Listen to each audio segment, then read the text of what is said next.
Thankfully, an Asgardian knight chanced to be on hand, a charmingly irrepressible silver-haired gentleman who helped us to resolve matters in civility and amity.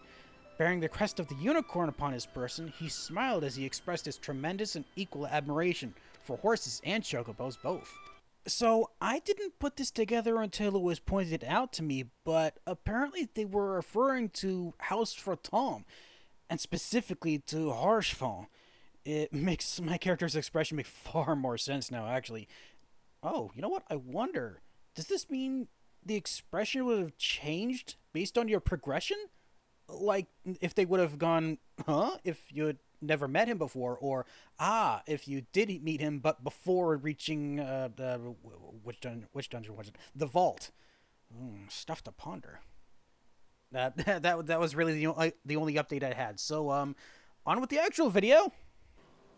Good morning, everyone. I'm Dexter Gavel, and welcome back to more Final Fantasy XIV. Now, this is going to be the last batch of videos I'm recording for in this full day of recordings for the Crafter quests, and I'm up to the final three, those being the Alchemist, the Goldsmith, and the Weaver. I figure in terms of which order I tackled them in, I'm going to just go alphabetically down the list. So, Alchemist is first up for this final batch. Time to go see what exactly we're going to be crafting for today. I'm assuming it's going to be a bunch of potions. There you are, Severine. You have the quest not quite dead yet. Oh yeah, he was looking into bringing someone back, wasn't he? Probably going to be doing the same thing here. Call upon Severine at the Alchemist's Guild. It would seem his fury is upon him. Oh, okay, fury. Really? Fury? That damnable guildkeeper. How many times must I tell him not to bother me with these trifling affairs? As if I, a veritable titan of the trade, had nothing better to do with my time. Hello, sir. Well, look here, if it isn't my very finest assistant in all things alchemical. Your timing is as impeccable as ever. It just so happens I have a bothersome little chore that is, I have the most important task that will be entrusted only to you. Our guild received a summons to action from Ul'dah's own brass blades. They asked that we come to conduct an autopsy beyond the city walls and claim the subject is a most curious corpse. Surely it's no more than the miserable husk of some impoverished pleb or some glorious and gangrenous rot. Even so, our simpleton guildkeeper took on the task, so now I must investigate. There's a brass blade stationed before Elrig's burial chamber. Who knows more? Go to him. Alright, he'll know more. Let's see how much more he knows. Oh, there you are, Brassblade. I didn't expect you to be right in front of the gate. Be you the one they sent by the Alchemist's Guild? It's a strange way of speaking, but yes, I am. Listen then, and that good. The corpse you're to examine lies within Elrig's burial chamber. Follow me. Oh, it's in here. Why did I think it was going to be inside the Thaumaturgist Guild? Oh. Oh, yeah, I've been here before. Alright, so what's with this body? This here's what we called on the alchemists for. There's a coffin for you and a body within it. We need to know for good and all whether it's dead or not. You don't even know if it's dead? You may think it queer we need help for such a thing, but mark my word. One look in that coffin and you'll think it no more. Okay. Time to get sufficiently spooked today, potentially?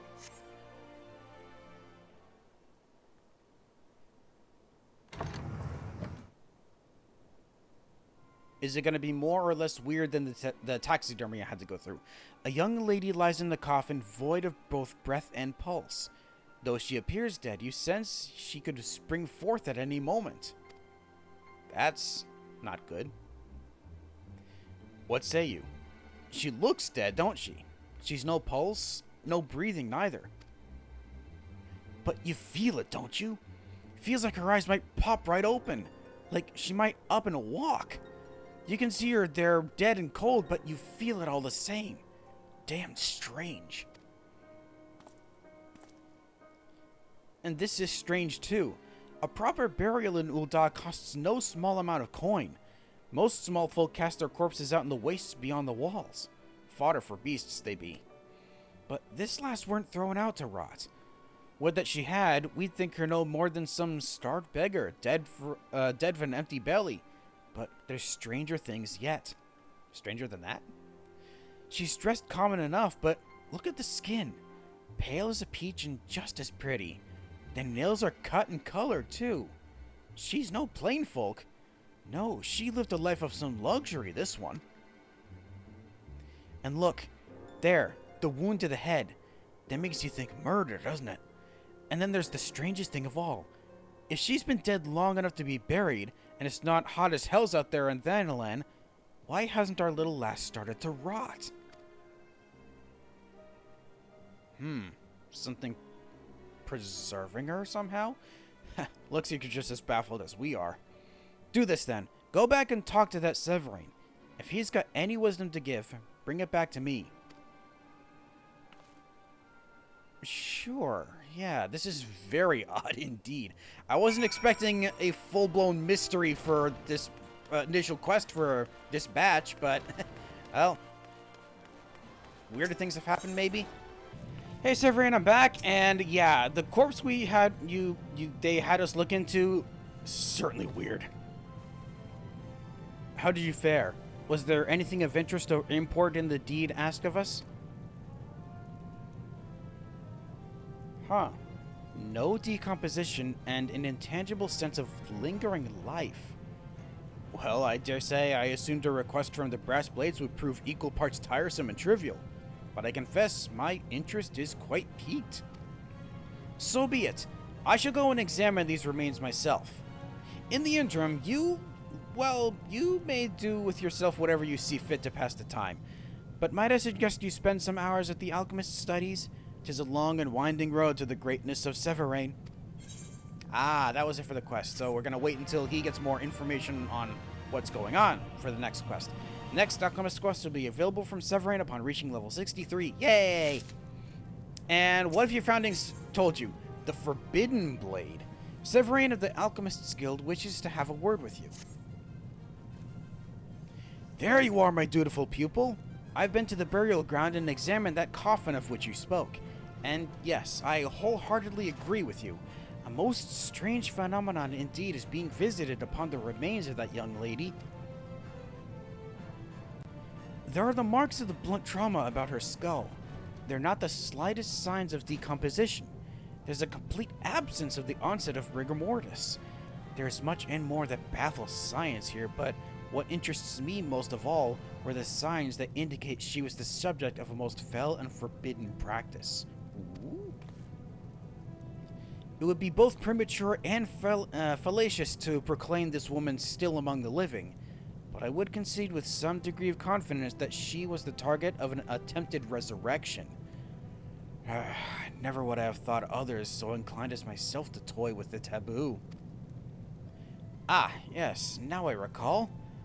I once heard tell of a great thaumaturge of the Order of Ul'dah who was rumored to have dabbled in magic sinister and sable, magic that sought to undo the natural law.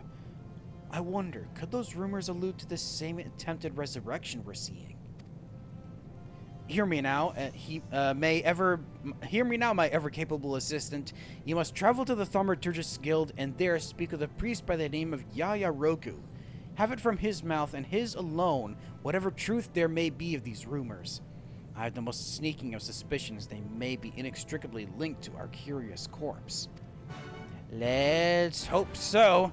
Time to go see what Yaya Roku has to offer for knowledge. Ah, yes, the NPC you spoke to all those years ago for the clue when it came to the treasure hunt that I still haven't completed. Hi. Hello there. Have you come to offer prayers to Ul'dah? Or perhaps you wish to give alms to your order? No, I'm here about a dead body. A great thaumaturge once in your ranks? One who dabbled in the taboo, you say? Ah, and by taboo, I gather you're referring to the art of resurrection, are you not? I'm afraid it is just as you say. Those arts are taboo. They're forbidden to be practiced by the hands of mere man. But yes, now that you mention this, I do recall one such thaumaturge. He was with us some time ago and was obsessed with discovering the very origins of life. His zeal was unmatched and drove him to explore those darkest arts when the answers he sought could not be found elsewhere. But for the life of me, I can't remember his name. You must forgive me, my memory is not what it once was. Perhaps some alchemical potion or potable would serve to clear the cobwebs from my aging mind? I must warn you, however, I have no palate for bitter things. But fear not, I wager Severine of the Alchemist's Guild would know best how to fix an intellectually agreeable with sweet-toothed Lalafell such as myself. Maybe he will, maybe he won't. Let's go talk to Severine again to see what we can concoct. Hey, yo, Severine, I need an anti-stupid potion. Come then, speak. What insights did Yayoroku have to share? He asks for medicine in exchange of his knowledge. Very well, then he will have exactly what he desires. We'll concoct for our little friend an intellectuary so sweet he can count himself lucky if he was ever able to taste bitterness again. I don't want to be that strong. Surely a sweetened intellectuary will prove no difficult task for one of your alchemical abilities. You need only add a healthy dose of an electuary such as birch syrup to the normal components. I dare say the sweetness will be enough to rot the teeth from his very mouth. Well, we certainly won't want that either. Your task is before you. Mix the intellectuary, take it to Yayoroku, and have from him whatever information he has to give. And see to it you do not become forgetful before you report your findings to me. Okay, to proceed with the quest, you must use materials provided by Severine. Okay, let's build a potion. Class quest and intellectuary. It's not a sweet one, it's just an intellectuary. Alright, so, intellectuary, here we go. Reflect. Innovate. And then basic touch. Standard touch. Advanced touch. And then finishing off might as well with the Fire God's Blessing. I do not know why I'm speaking with this kind of accent. I probably should stop. So, I'm going to do so. Let's just spend to remove that, and then careful synthesis. Another careful synthesis. And a basic. Potion created. Now, to deliver to Yayoroku. So I heard you correctly, right? You want a potion that'll rot your teeth? Because that's what I made. I'm truly sorry to trouble you with such a childish request. I pray a sweetened intellectuary is within your means to procure. I didn't just procure it, I made it myself. Oh, hold on. A sweetened tonic believed to improve in cognition. That's it? Oh. Thought there'd be more to it than that.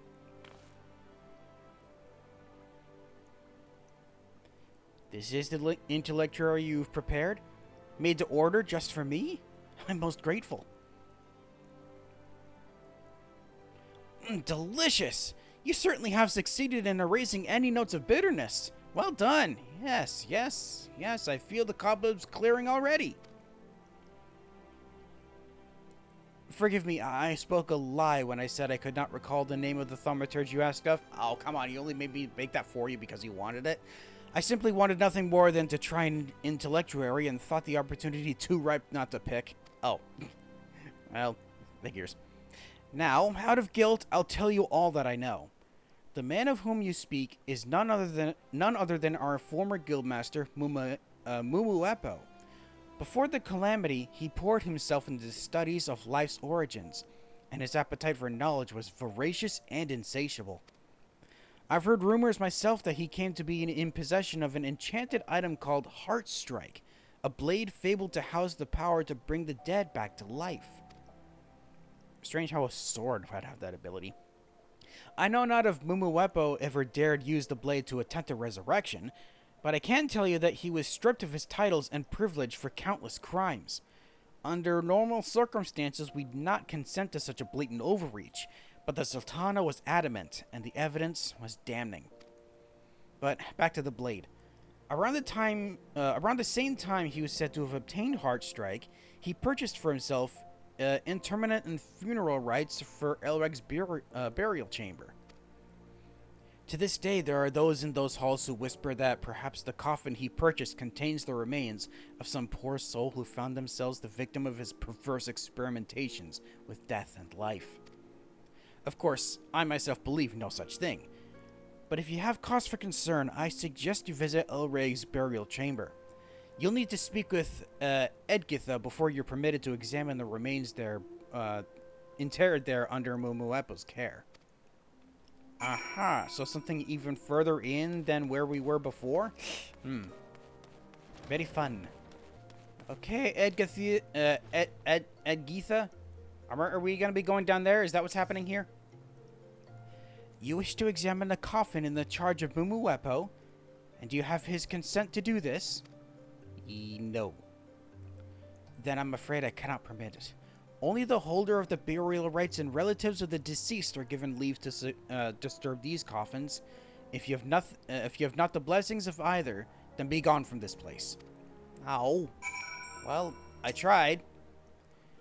You'll not touch a single coffin here without the leave of his keeper. Not on my watch. Well, shoot. Because how are we going to do this now? Apparently we've got to talk to Severine about what's going on. I am back with news.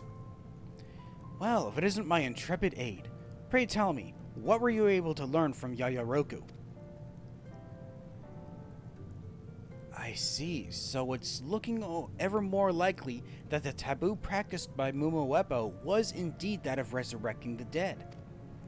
And now we know of this foul instrument as well, this heart strike. I confess, when I myself first looked into the magic of life and death some years ago, I heard tales of an enchanted blade by that name. But by the gods, never would I have thought it truly exist.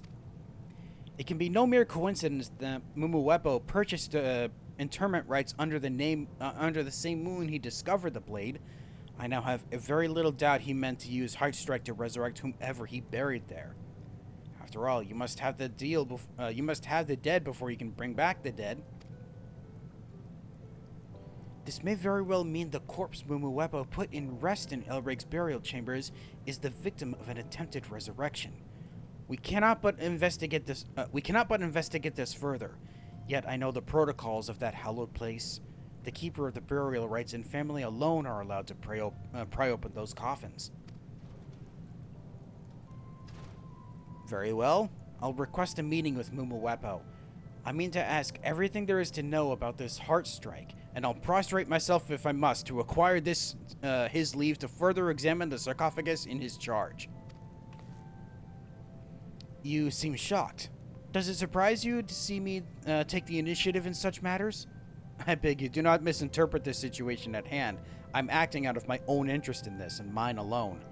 I've no intention to permit you to have all the fun. Of course. I'm off then. Why not let your curiosity get the better of you while you're here? The guild has made many promising discoveries of late. There's still much for you to learn whilst in these halls. Alright, thank you very much. I'll take more gloves of crafting that I can thingy. In probing fundamental reality as an alchemist, you've learned quality assurance. Yay.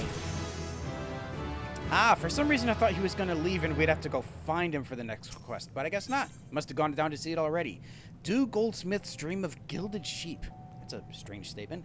Severine of the Alchemists Guild has news he wishes to share with you. My erudite extern. Welcome, welcome. I've been wanting to tell you, I did indeed meet and speak with Mumuepo. Alas, even for all my charm, I was unable to get the truth out of him with regards to Heartstrike. And rightly so. He's a jailed man, in prison for crimes he is known to have committed. Should he confess to any further crimes, his sentence will only be extended. One can hardly fault him for his reticence. I'd hoped at the very least to acquire permission to investigate the coffin in his charge, yet I've failed even at that. But we must not give ourselves to despair just yet. There are other ways to exhume the dead beyond the keeper of the burial rites.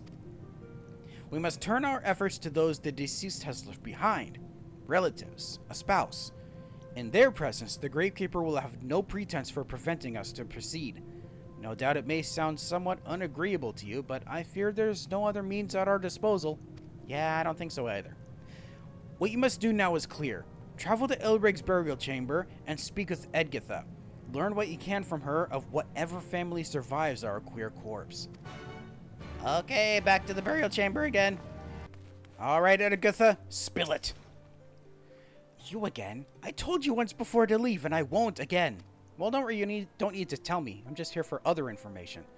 You come on behalf of the Alchemist Severine, and you wish to know of the deceased's relatives. Very well. We've had such requests from him before with regards to preservation of the dead. For such a noble deed, I'll not deny you the information you seek. Oh, there we go. That was easy. The man in rest in the sarcophagus you speak of is survived by the great songstress of Ul'dah in days past. Falaman? Oh, interesting. I'm told she can be found in Revenant's Toll. If you are able to convince her to come with you, protocol will permit me to give you leave to examine the dead in her care. She did mention at one point that she had a son that she lost, didn't she?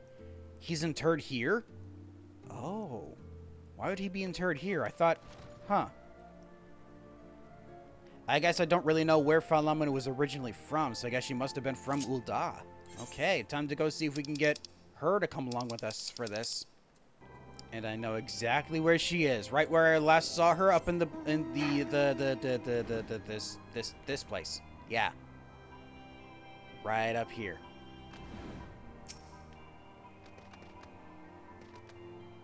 I couldn't tell if you were being dejected or what. You weren't looking the same way, were you? I don't think so.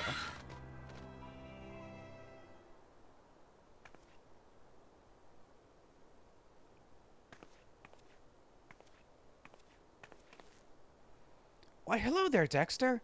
Whatever brings you to these parts? Elreg's burial chamber? You wish to know of the body interred there in my charge? And that would be possibly me. And what could you possibly mean to do with such knowledge? The body at rest there is someone very special to me. If this is simply a matter of satisfying your curiosity, I'm afraid I must refuse.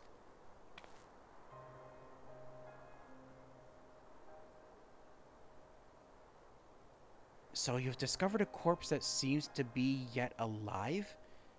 I do not understand what that has to do with the deceased in my care. Surely you do not think there's some connection between the two?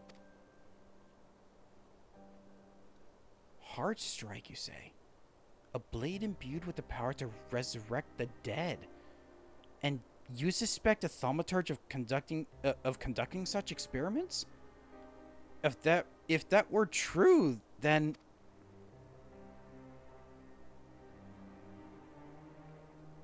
Very well. I'll tell you of the one laid to rest in my keep. Oh, okay, she's actually being open about this now.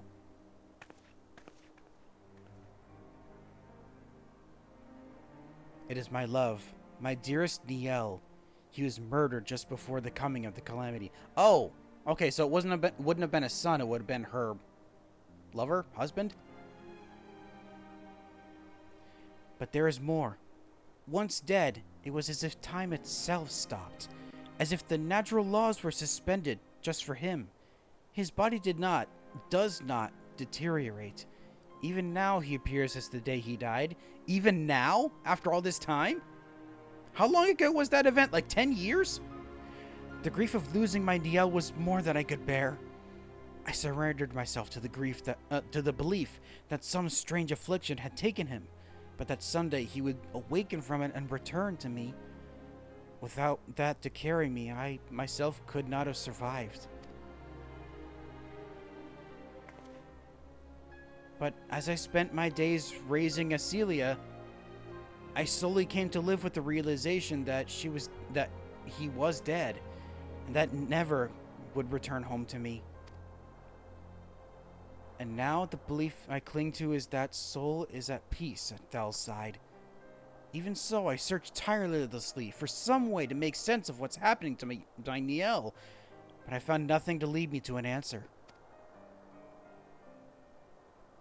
You say you have found a young lady whose remains exhibit the same strangeness as my love's?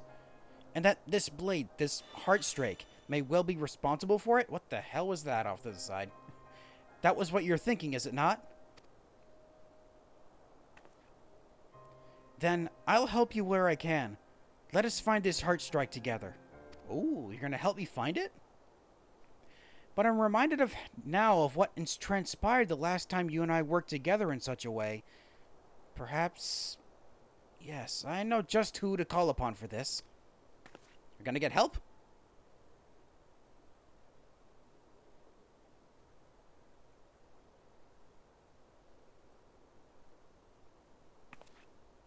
An old friend of mine will lend his aid. I've asked him to meet with us at Elrig's burial chamber. Will you come? I would very much like to introduce you to my Niel. Sure, this is gonna be very... Oh, she's still here. Oh, that's what that sound was. There's a carbuncle showed up. I thought I recognized this sound effect. Let us await my old friend with Elrig's burial chamber. I should very much like to introduce you to my Niel. Okay, time to go meet with this mystery person. Ah, so he's buried here, and the person we're looking for is in the coffin next to it. I wonder if that means all three of these are like that. It looks as though my old friend has yet to arrive. Come, let us meet Niel while we wait. It's time to open his coffin. Here we go. Let's see how he looks.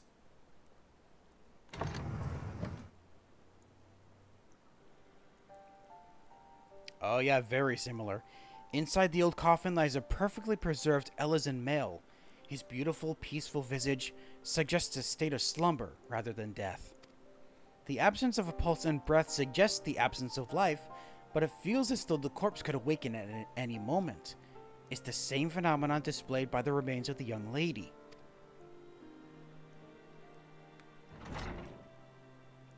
Well, I did not expect to be called here of all places. It's been a long time, Lawman.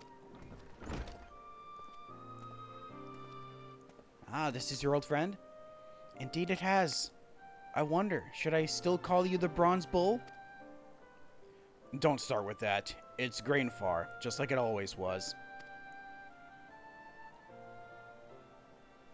Grainfar is an old friend to both Niel and myself. Oh, I know this adventurer! The one that forged me a sword! You've my thanks for that still. I cherish it to this very day. Tell me then, for what are we here? Dexter is with us, Grainfar, and he is here to help to save Niel. Are we really here to save him? I've come to realize that so long as we're unable to put his death behind us, we'll never be able to move forward with our lives.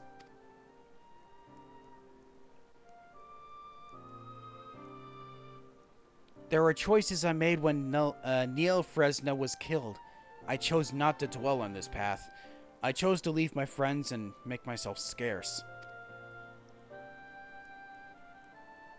Ever since, I haven't been able to live with myself. So if there's aught I can do, now, I'll do it. Just let us give him and ourselves peace. Thank you, Grainfar. Your words bring me great comfort. Then I turn now to you, Dexter. Tell your tale to Grainfar. Tell him of the corpses, the thaumaturge, heart strike, everything. Is he gonna recognize anything?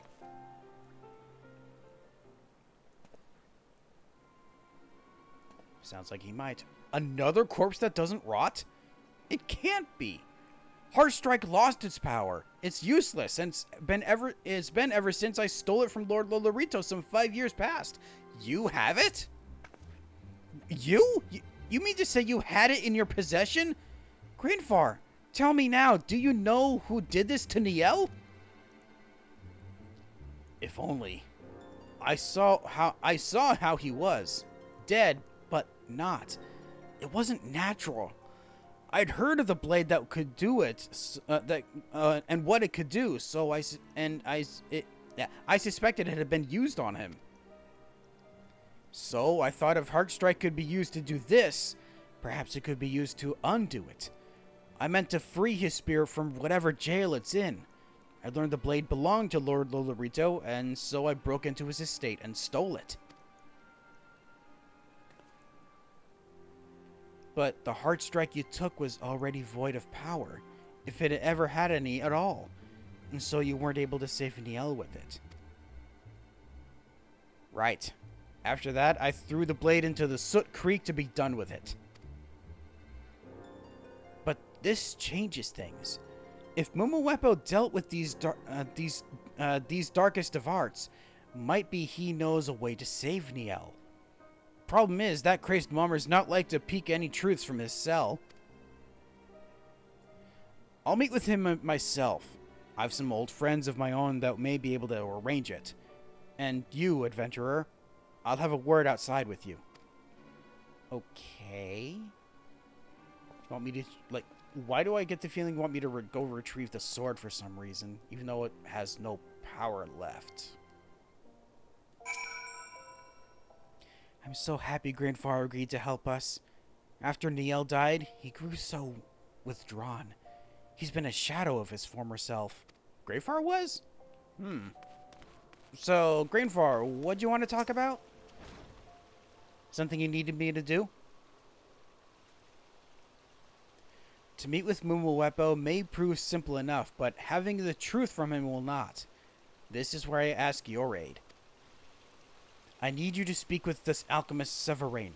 Find out what tonics or potions he can muster to loose the lips of our Lalafell. I mean to present it under the guise of good intentions. Ah, some kind of truth serum. Forgive me. This is the way, but I do not wish to speak of this to Philamen. Now go, and may the gods go with you. I certainly hope they do. Oh, why do we get the feeling someone's... Oh, yep, someone's watching us. Uh-oh.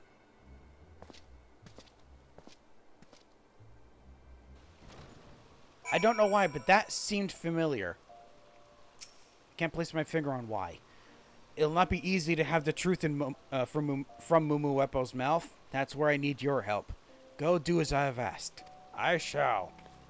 Captain! Captain! We need truth potion. So the remains of the famed goldsmith Neil Fresna suffer the same twisted fate as that of our young lady? And you believe the blade heart strike to be the common thread that weaves this tapestry together? Most intriguing. And now Grainfar wishes for a gift from Mumuwepo, does he? A concoction to turn the Lalafell's tongue into talking. Haha, such deviousness. I dare say I like the way our Grainfar thinks. And as it just so happens, I was considering a similar tactic myself. Indeed, I have already begun preparation for the ingredients needed, yet a dilemma lies before us. Namely, this Mumuwepo is no fool enough to simply imbibe some unknown tonic presented to him by a random caller. But as can be expected, I have the solution. It has come to my knowledge that Mumuwepo has an unslakable thirst for Muntoi juice, and it just so happens that exposing said juice to the fermentation process twice over yields a natural truth serum, one our unsuspecting Lalafell is like to quaff heartily and without heed. Here then, take these reagents, but mind your hand. They may appear to be no more than mere juice ingredients, but within them lies the potential for even alchemical catastrophe. Okay, avoid that at all costs, I see.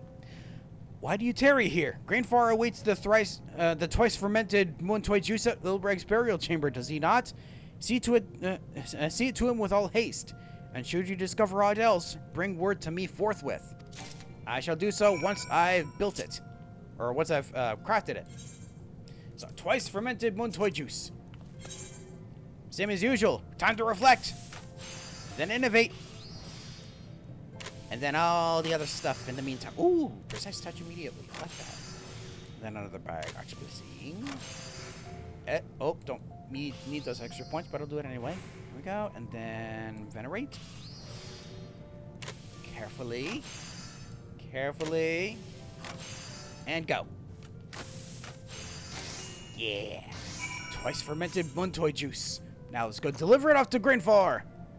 He kind of needs it for stuff. Hello, I brought a thingy. Were you able to mix us a grift for Mumuepo? I was able to make something.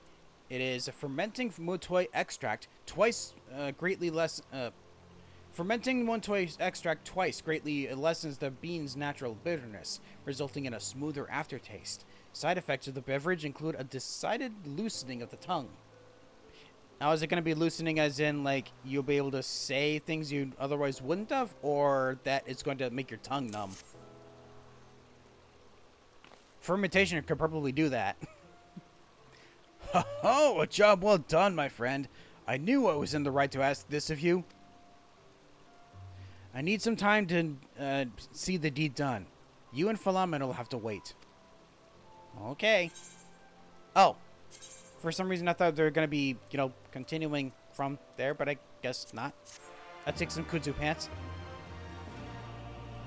In probing fundamental reality as an alchemist, you've learned manipulation.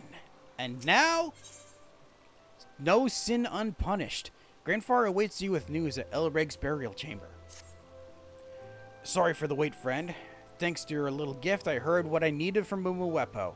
I'll tell you as soon as some old friends of mine arrive. I called in more friends. Friends of friends. Of friends. Of friends. Too many friends. Ah. These two are Popokuli and Sarasuka, the sons of Amalja and Sons Mineral Concern. I've met them before, and old friends of mine. It was they who arranged my meeting with Mumuepo.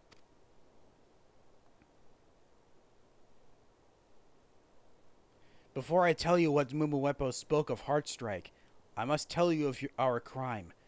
The unforgettable crime that denied a young girl a happy life.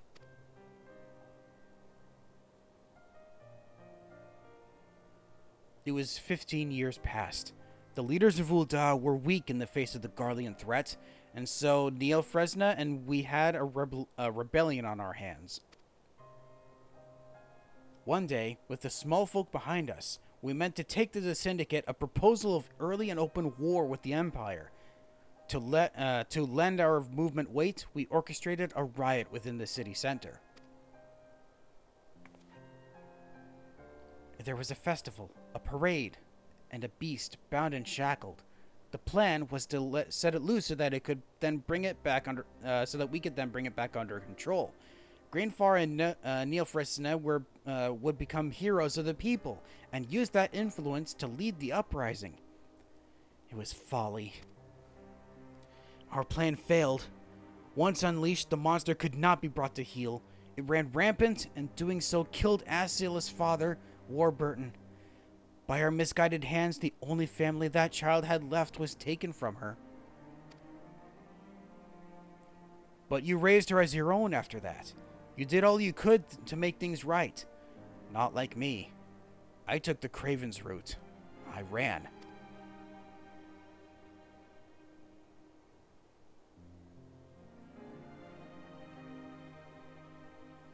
No matter what good may come of the rest of my days, it'll never undo that day. I must live with it, and I will. I'll carry that burden for me and for Neil Fresna. This wrong was ours and ours alone. We'll not ask or expect you to understand. It's enough that you seek out Heartstrike for your own reasons, but where our interests are the same, we'd like to help. Cesaruka, tell him. Tell me what? As a Garlean spy royal to the Alamegan resistance, Warburton learned of a great threat to Ul'dah far more menacing than the Empire. Looking back, we can only assume it was Dalamud and what it contained. Never did we imagine such a horror. We thought only to use the idea of a threat to stir the people to rebellion, to drive them to favor war with the Empire. But Warburton died, and with him, whatever knowledge he had, and so we could not say for sure what the threat to Ul'dah was. Even so, Neil Fresna would not relent. He conspired with Mumuepo to make use of Heartstrike. No doubt he meant to revive Warburton and hear from him what he knew. But before he could, the Syndicate took action. They sought to stop the uprising that wanted war with the Empire, and did so by having assassins of Death's Embrace murder Neil Fresna. Momoepo came across his remains and thought the perfect chance to test Heartstrike for its own ends. That is how Neil Fresna became this first subject. Needless to say, Neil Fresna did not rise from the dead. Heartstrike's powers were no longer great enough to work such miracles. Even then? There's likely a similar story behind the corpse of the young lady you found. After Momoepo incurred the wrath of the Sultanate and was dismissed from the Order of Nalthal and imprisoned, Heartstrike was returned to its original keeper, Lord Lolorito. Yeah, why did Lord Lolorito have it in the first place then? It was then that I stole into Lord Lolorito's estate and made off with Heartstrike. But as we did, its powers had already waned. I swear by the gods, I threw the bloody thing into Soot Creek to be done with it. If someone did use it on this girl, they must have finished it up from there. Beyond any magical powers, Heartstrike is worth a pretty gill simply as an ornamental blade. A true treasure. Mayhaps someone found it at the creek bottom, sold it at a market, and from there found its way to some criminal hand. If there's any clues to be had, they'll be at the market. We'll do well to ask the city's shopkeepers what they know, but I can't ask them all on my own. Will you aid me in this, friend? I want to get to the bottom of this too. I'll absolutely help. Then I am in your debt. Come, let us talk to who is to visit what shops we once are... Wait. Come, let us talk of who is to visit what shops once we are outside the burial chamber. Got it. Talk about how we're going to divide and conquer. This has gotten hairy.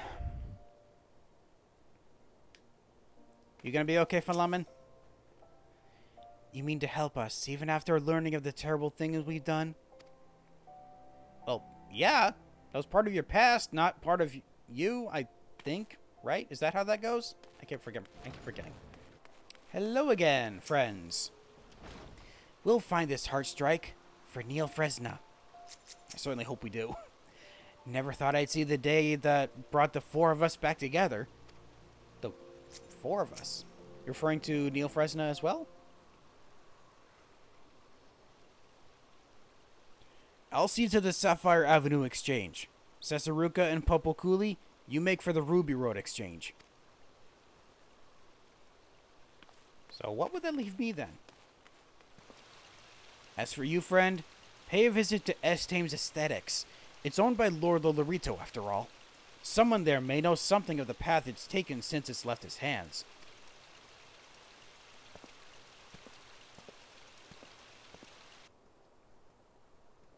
And I get the feeling whoever's been following us, we're going to see here.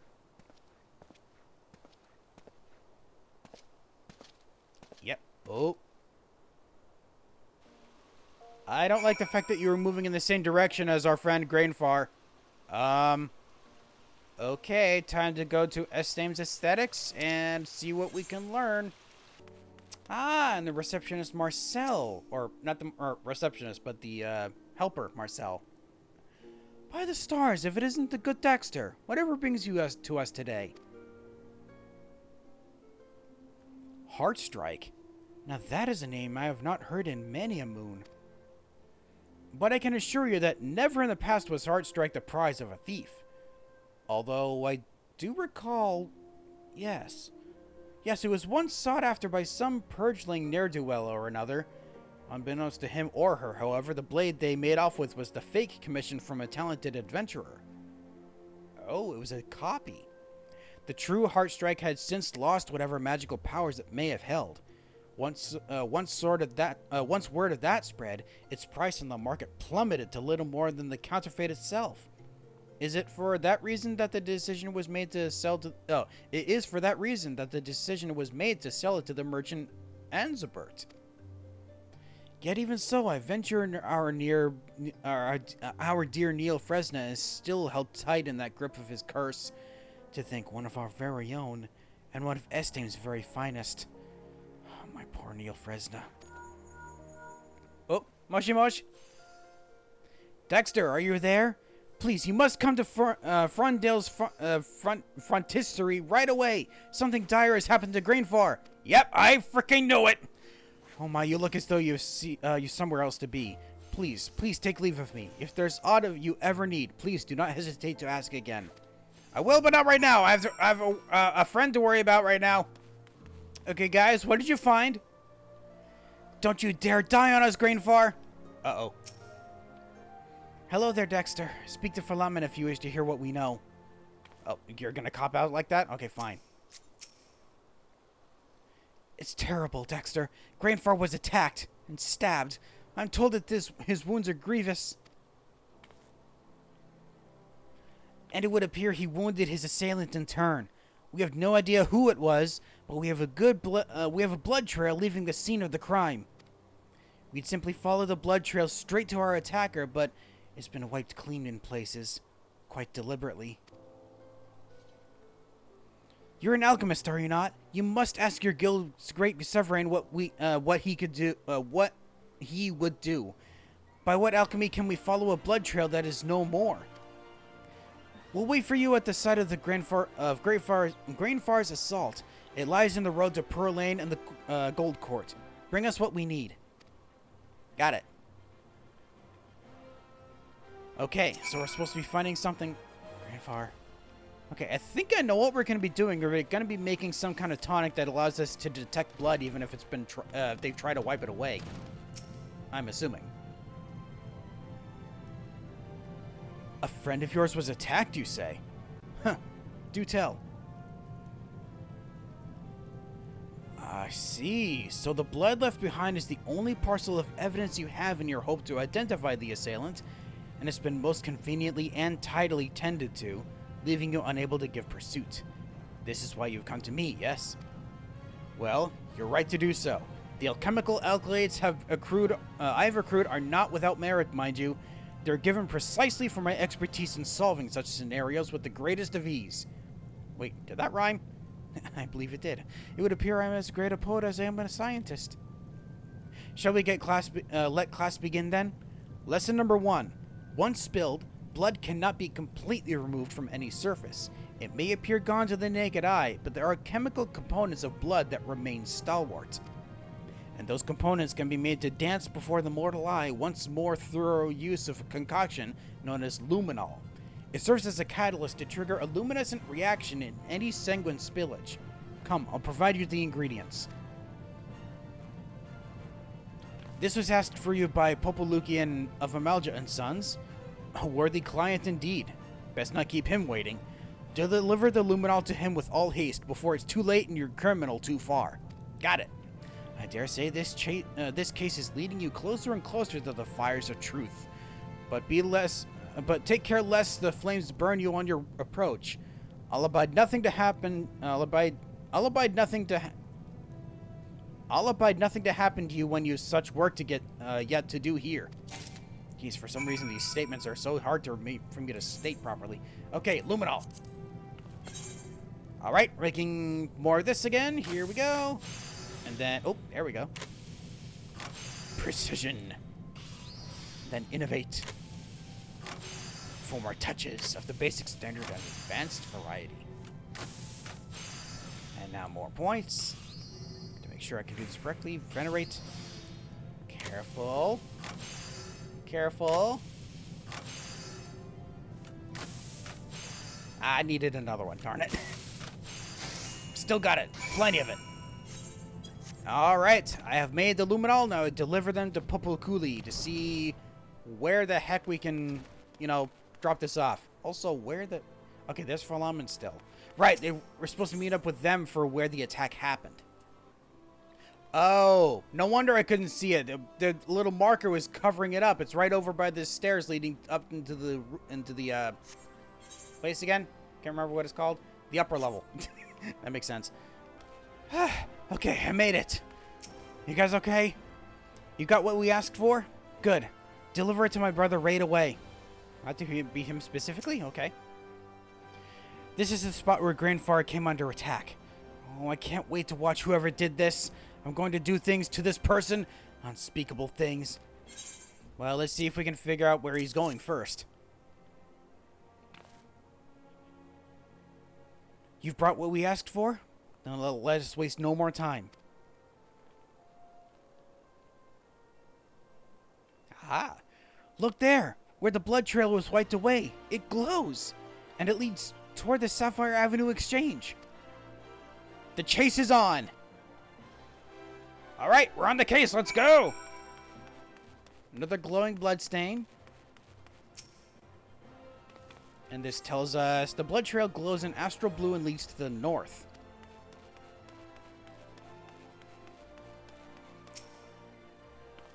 And this one, the blood trail glows in astral blue and leads to the northeast.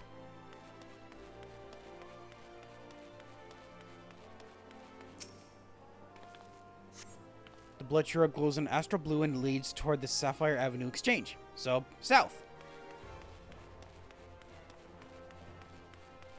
And last one. The blood trail glows in astral blue and meanders throughout the area. It appears as if the attacker was searching for something here.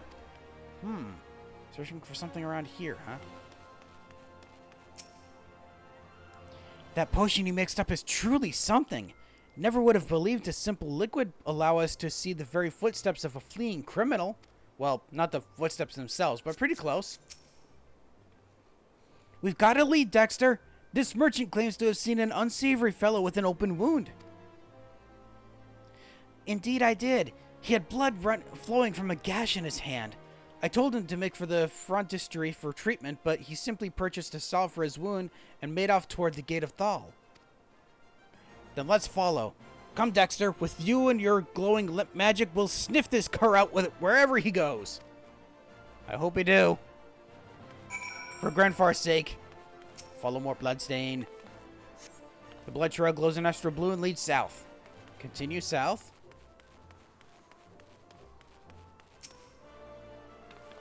And continue south again. Oh, the blood trail glows in astral blue and indicates a slowing pace. Perhaps the attacker's refuge is nearby.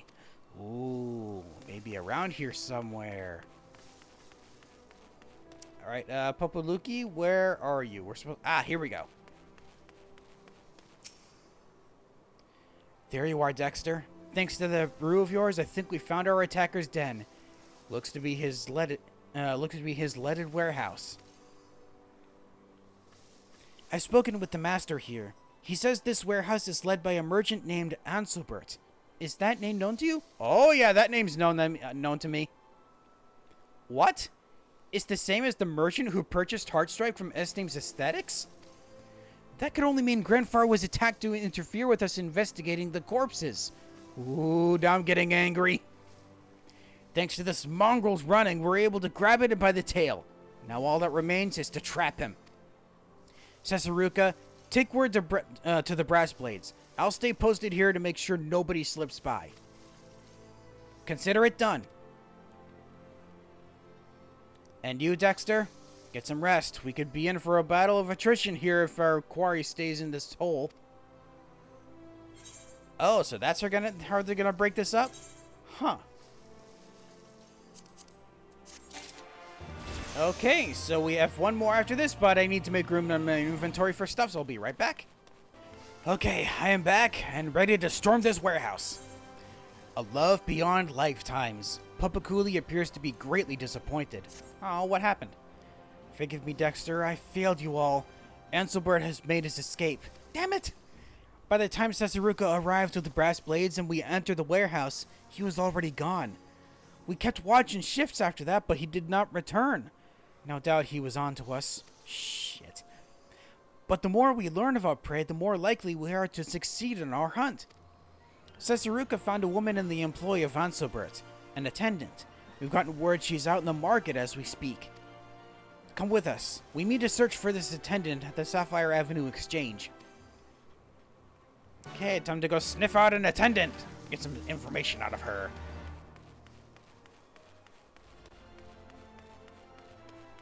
God, the marker for this is hidden beneath everything else here. I couldn't even see it. I couldn't even see the fact that there was an area I needed to look through. Gods damn you, Anselbert. Run as much as you like. We'll find you all the same. We'll find you and end you. Geez, Sesaruka, a little much, maybe? There you are, Dexter. Come, let's hear what this lady attendant has to say. A heartsore handmaiden. Yes, that is correct. I'm in the employ of the merchant Anselbert. May I inquire as to what business this is about? We've reason to believe your master is involved in a murder. Tell us, have you noticed anything strange about him or his estate of late? Master Anselbert? Well, now that you mention it, there was another young lady who began work as his attendant around the same time as myself. But one day with no word of any sort, she simply up and vanished. I never saw her come to work again after that. Oh. You're wearing the exact same outfit as her. Ooh, so we know what happened to her. Master Anselbert claims she was stealing valuables from his home and that he had no choice but to discharge her. But I grew to know her in the time we spent together. She never would have done such a thing. I came to hear a rumor not long after. People say that Master Anselbert only hires his attendants women of humble means, and I confess at times I find his gaze quite discomforting. It's all right. You're safe now. But I must ask, will you come with us to Elreg's burial chamber? There's something we need to know and only you could tell us. If it will in some way help you learn what happened to that girl, then yes, I will follow you wherever you ask. Oh boy, she's gonna see the corpse of her friend. That's gonna be traumatic. Okay, I'm here. And so are all of you. It was no easy thing to have this lady identify the remains of her friend, but it had to be done. The pieces are coming together, and we know now where to find Anselbert. We know, based on this information? I looked more into Anselbert's doings. It seems his name is well known in the mercantile circles, but there are those who say his rise came only after many ill-done deeds. Yes, it is her. The girl at rest in the coffin is the same that worked beside me at Anselbert's estate. I know now, as I suspected then, that his accusations of her thievery were lies. He did this to her. We must capture Anselbert before he harms anyone else. I'm sorry, I know this is not an easy time, but I must ask, where is he now? I know only that some dealings with a new client had taken into Revenant's Toll. Revenant's Toll? Then let's make for Revenant's Toll. The hunt is on again. I've noticed Philomen's not back. Oh no. She was sent to her grave, still bearing the false accusations thrown upon her. I fear her soul is unable to rest in peace. Please deliver her to the other side. We'll do our best, but we kind of need to prevent someone else from being sent to the other side as well. Alright guys, you all ready? Anselbert can leave here a corpse or in custody. Either one is fine by me. Ooh, cold. He'll come here before long. We need only wait. Make ready to show Anselbert the vengeance of the dead. How exactly?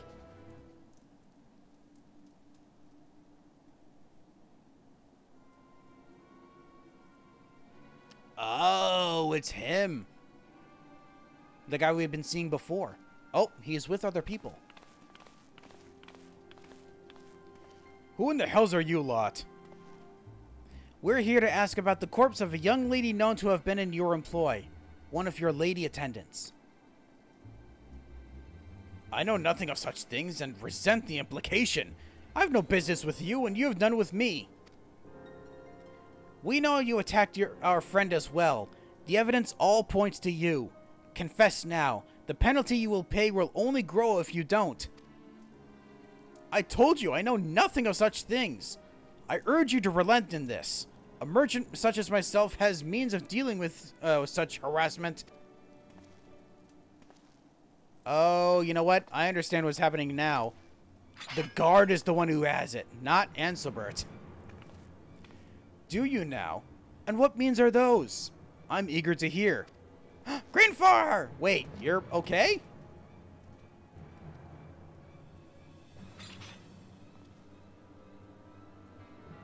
You! Impossible! You were stabbed! Through your very heart! Grainfar, you're well again! What sort of warrior do you take me for? I spent years cheating death by sword and spell. Did you think some common blade in an alley would be the end of me?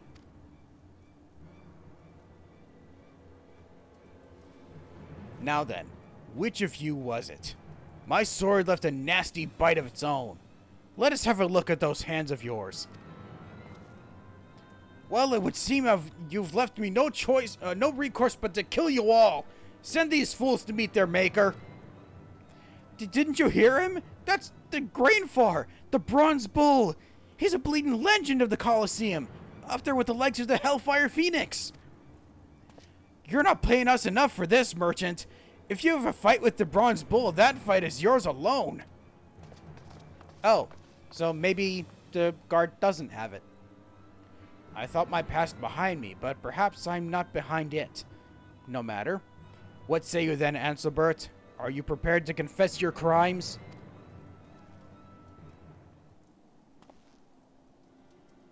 This is the girl. It was her fault. She forgot her station. The doubt she showed me for taking her in. She had no right to refuse me. In the end, I forced myself upon her, but to no avail.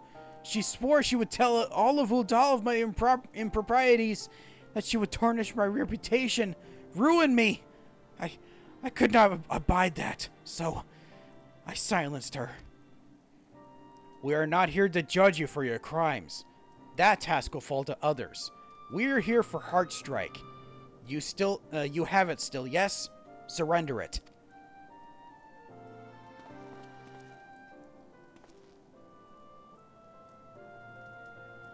So you did have it on you. We'll take him back to Ul'dah and the Brass Blades. Fear not. Should we come under attack and he die along the way, well, we'll be sure he receives a proper burial.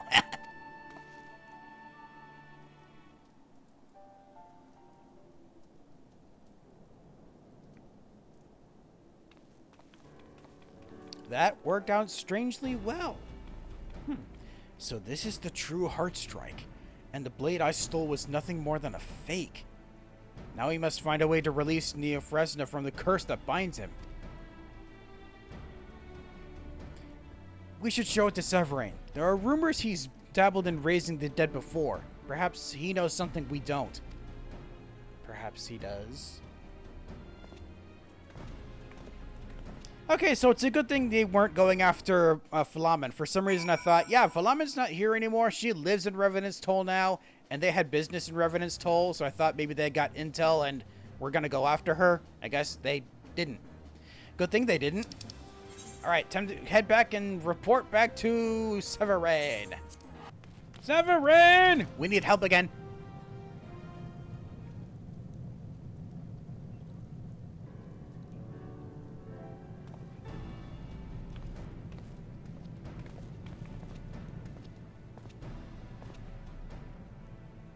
We must find a way to break the curse of this blade.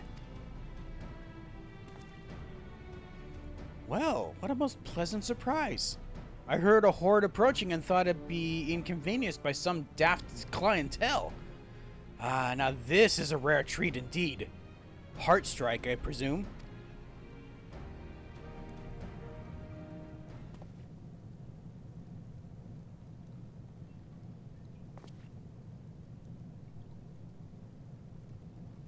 Can you? How foolish Lord Lorito must have felt when he realized this blade was false and Mumuepo's was genuine. Now I too see it for what it truly is. Heartstrike is not and never was a blade with the glorious power to turn death to life. It is and ever was a blade with the hellish power to turn death to undeath. It is in all ways a tool of the most detestable of those who practice the dark arts. When the blade punctures the flesh of the dead, the magic contained within this jewel here commands the action to deathly forces that grip a corpse. And yet, behold, the other side. There's no such jewel embedded here. I would hazard it was dislodged at some point in all the exchanging of hands and violent stabbing this weapon's had seen over the years.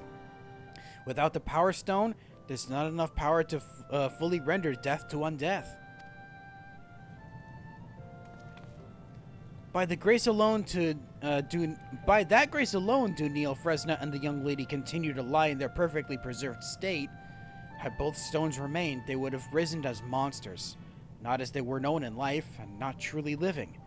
With the power it was still able to muster, Heartstrike simply fettered their spirits to their bodies. That, in turn, explains wondrously well why their flesh was never set to rot. Now, or at any point hence, the undoing of Heartstrike's magic will serve to unbind their spirits. Then, and only then, will they be free to return to peace, to the ethereal realm. How do we undo that what was done? I dare say it's far more simple than you might imagine. You'd only destroy the source of the magic. Stay your sword, fool. You'll not break the magic by breaking the blade. We must obliterate Heartstrike and leave nary a trace of its physical existence. To that end, we require a powerful agent, an acid, a dissolvent of some sort. And that being the case, you have done yourself a great service in coming here. Such a concoction shall prove no feat at all for myself and my prodigious pupil here. Is that not right, pupil? Oh yeah, we can certainly make something powerful enough to melt metal. Indeed not. I would expect nothing less of you. And so in the end, we turn to you, friend. The wrongs of our past were our own, and I hope to right them by our own hands, but it seems that was not meant to be. That shame is ours to bear. For now, take your time. Steady your hand. Make us what we need to undo that Heartstrike. What Heartstrike has done. We'll await you at Eralig's burial chamber. How can I say that properly? Ah!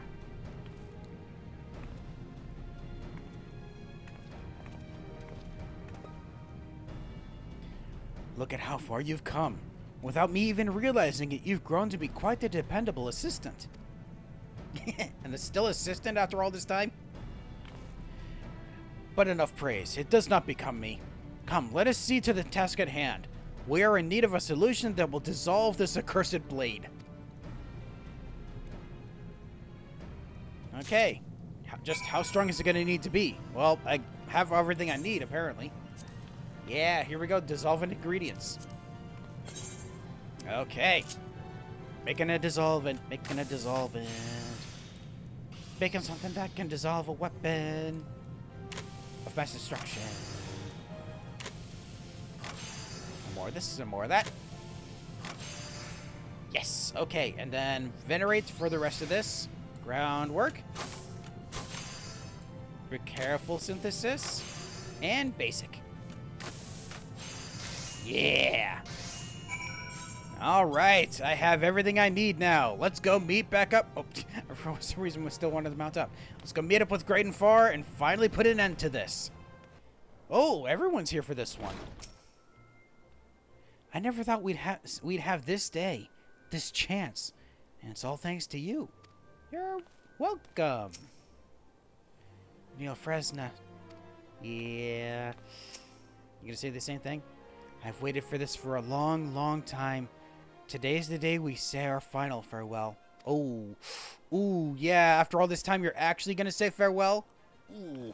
Oh, hey, you're still here. She was sent to her grave still bearing the false accusations thrown upon her. I fear her soul is unable to rest in peace. Please deliver her to the other side. If only we could find her parents. That would be a great little thing for us to do for them, but I guess we can't since they're common born? Poor? How did you fare, friend? Is the mixture made? I certainly made a mixture. Dissolvent so potent it'll eat through almost anything, including the container it's in. Everyone run!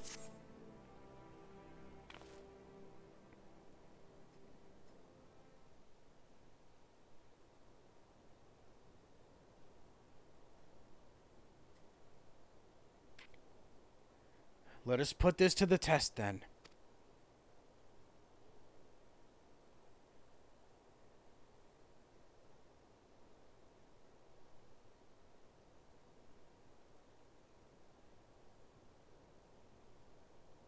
Moment of truth.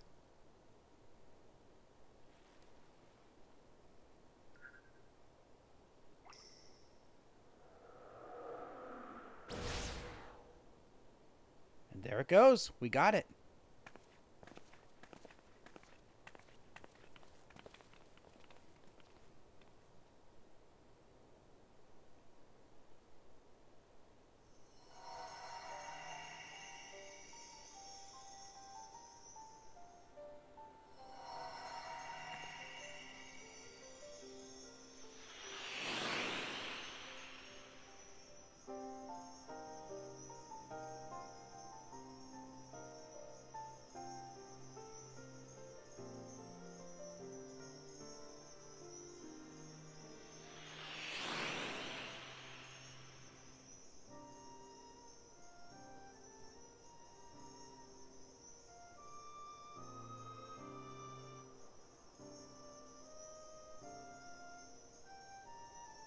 I've run from your death ever since I took you.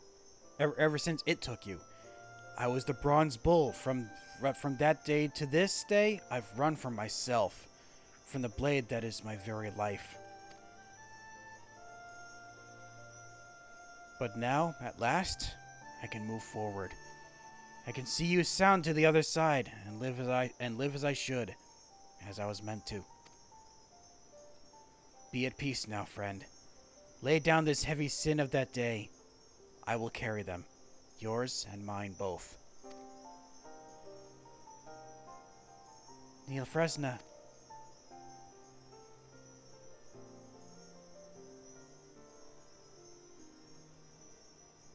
Niel.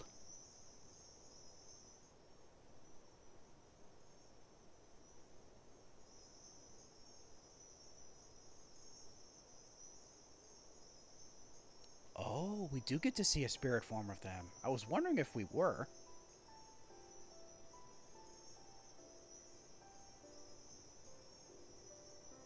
This is it then. The end. The very end. Never will I forget you or our time together. The days I spent in your arms, in your love, never.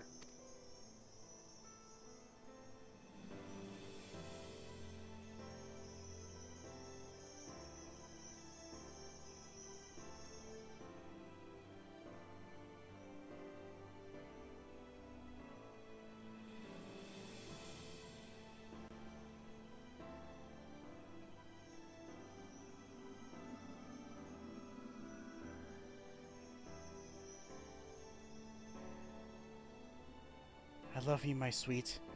Then, now, always.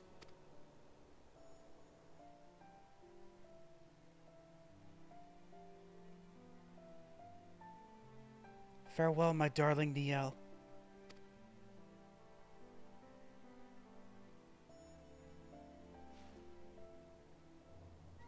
Well, that entire time I was thinking, as they were fading away, I was like, at least they didn't suffer the same fate that Mother Gothel did in Tangled. That would have been a horrible way to go. Just rapid aging until completely dust.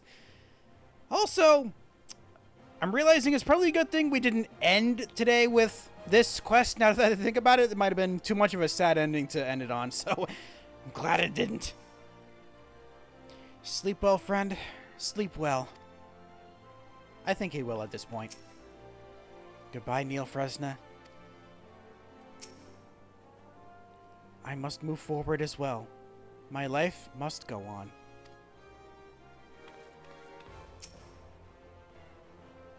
There are no words, friend. No words. I owe you more than I could ever hope to repay. By your toils, my dearest Niel is now at peace. I know not what to say, but this. Thank you. 1,000 times, thank you. Lv60. Chin up, Sesaruka. This is an end, but not the end. There's still a path before each of us that we must walk. You're right.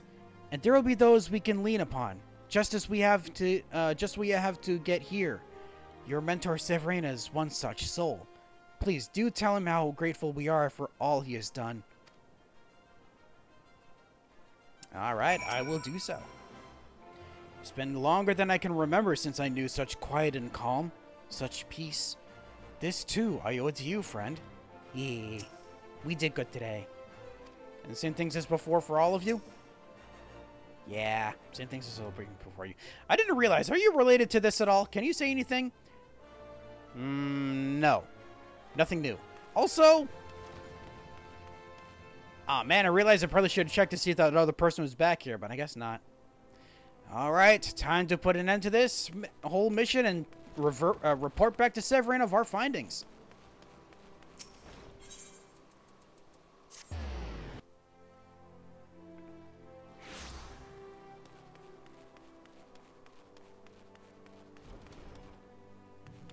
Severin! We killed some people. Welcome back, my intrepid cadet. Tell me, did all go well? Is Heartstrike no more? I can say with confidence, yes. Then your dissolvent did as dissolvents do. That is good. I'm eager to move on to our next lesson, but I put it to you. A fledgling yet great alchemical mind, this quandary. Should you be faced with the death of one whom you loved more than life itself, and had your means the method to resurrect him or her, would you? Oh, we have options. Yes, without hesitation, or no, I would not tamper with the natural order. Absolutely not. Then you and I are very different people indeed. You're far braver and far more noble. I venture that you, as most, know the pain of losing someone very dear to you. That hits me personally more than you even realize. There are those who would do anything to bring back those they'd held torturingly and unyieldingly dear. Where the path to do so presented to them, many would find the temptation to tread it too great to resist. And I dare say I must count myself among their number. I did what I could to undo the death of my beloved, yet in the end, her breast never swelled with the breath of life again. We were able to say our farewells, however, and for that I consider myself blessed. In the face of such loss, we can do naught but confront our own weakness and carry on with our lives. That act itself is a central pillar of this miracle we call life. Well, enough of this Heartstrike business. It's done and behind us. And while we busied ourselves with it, many chores have amassed at the frontistery. There is much to be done. Life goes on. You did well, Dexter, and you're among the finest alchemists I've ever had the honor to train. Come and see me again whenever you find yourself in need of help. I might just do that. Depending on whether or not there are actually more quests after this. I'm now level 75! Yay! And that means one more level 60 to 70 quest chain complete. 2 more to go, it's by my count, and they're both here, so let's get into the next one, which would, in order, would have been the Goldsmith.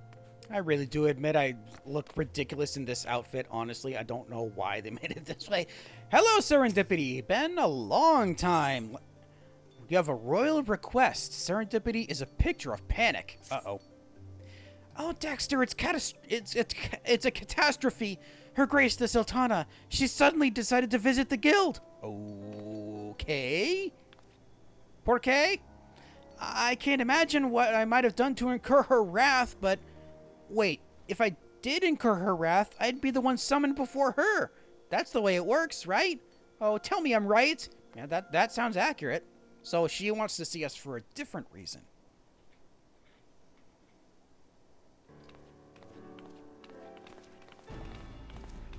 Ah, I see you're in disguise. Yes, miss? As much as I'd like to assist you, a rather important guest is due to arrive any moment now.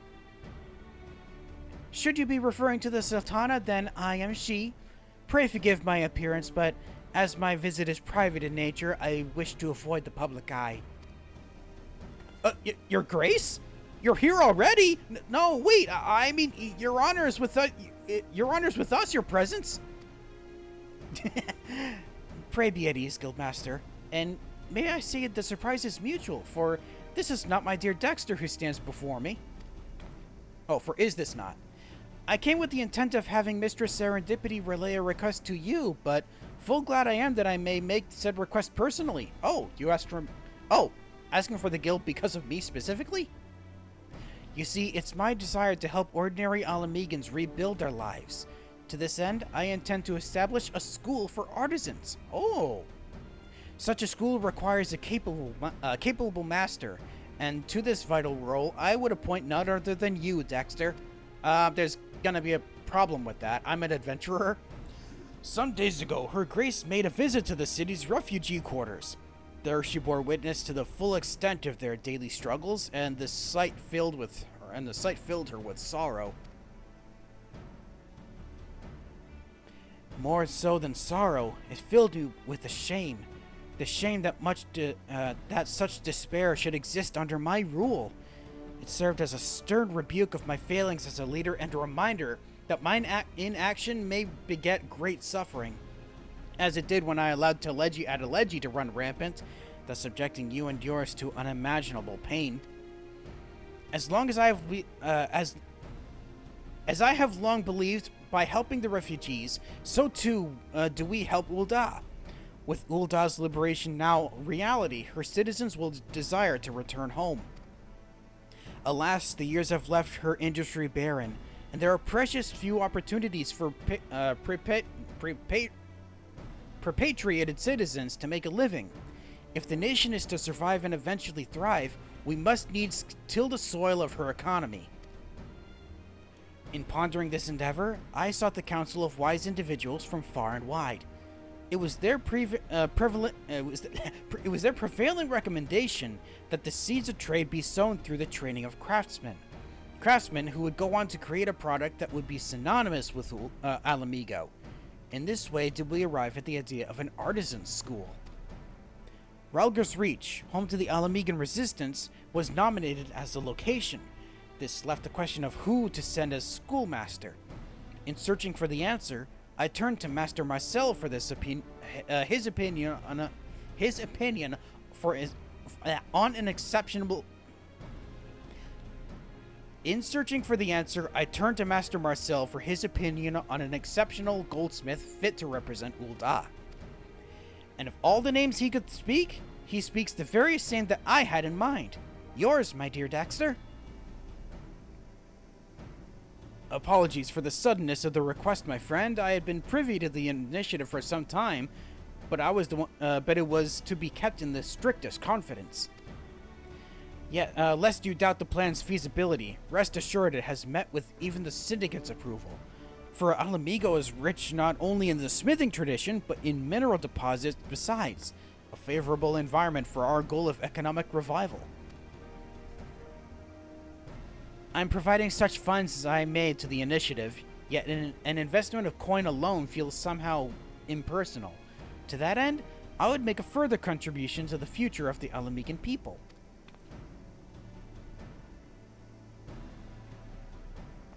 Okay, and why are you having the others leave? Are they gonna retrieve something? Oh. My mother's crown, which she wore when she was wed. The jewels shall be used in your work. The kindly soul that she was, my mother will be glad that it might still serve a noble cause. We're taking apart a crown to do this? Wow. Such a sacrifice bespeaks the strength of Her Grace's commitment. Oh, Dexter, you'll do it, won't you? For the people of Alamigo? And Her Grace? And for me as well, for good measure? Maybe. You can count on my help, absolutely. I had every faith that you would accept, but I'm no less grateful for it. Thank you, Dexter. I shall not soon forget this favor. Now then, I have entrusted the general arrangements for the school to Master Marcel. Pray have the particulars from him and Mistress Serendipity. So, are we gonna be going to Relger's Reach for this, or are we staying here? Ah, beg your pardons. Yes, this is he. What? So soon? Well, there certainly is no time like the present. At Her Grace's behest, I had put out word among Alamegan refugees that we were recruiting apprentices. The effect was immediate, and a number of promising young candidates have answered the call. Already? Wow. As a matter of fact, they're already gathered outside the city walls, near Spineless Basin. If you would care to accompany me, Gravel, this is a chance to meet the students-to-be. Sure, we can do that.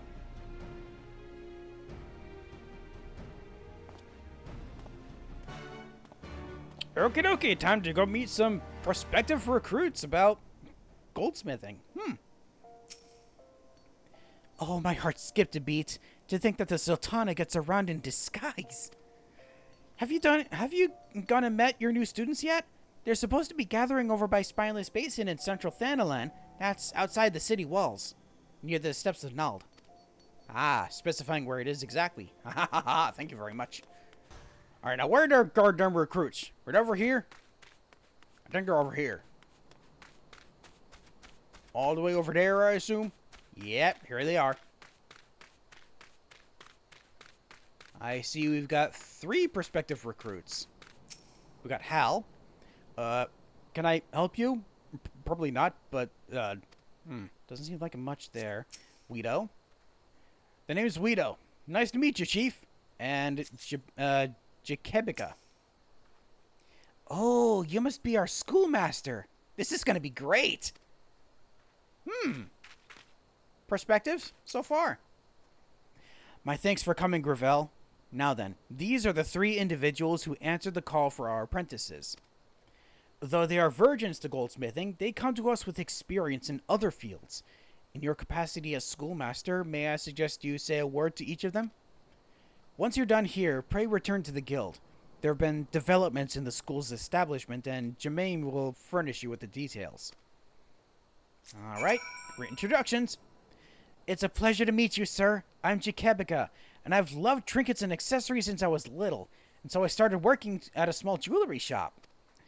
At first, it was just the shopkeep, but simply selling stuff got boring fast. So I nagged our artisans to teach me a thing or two. Okay, my voice is starting to leave myself already.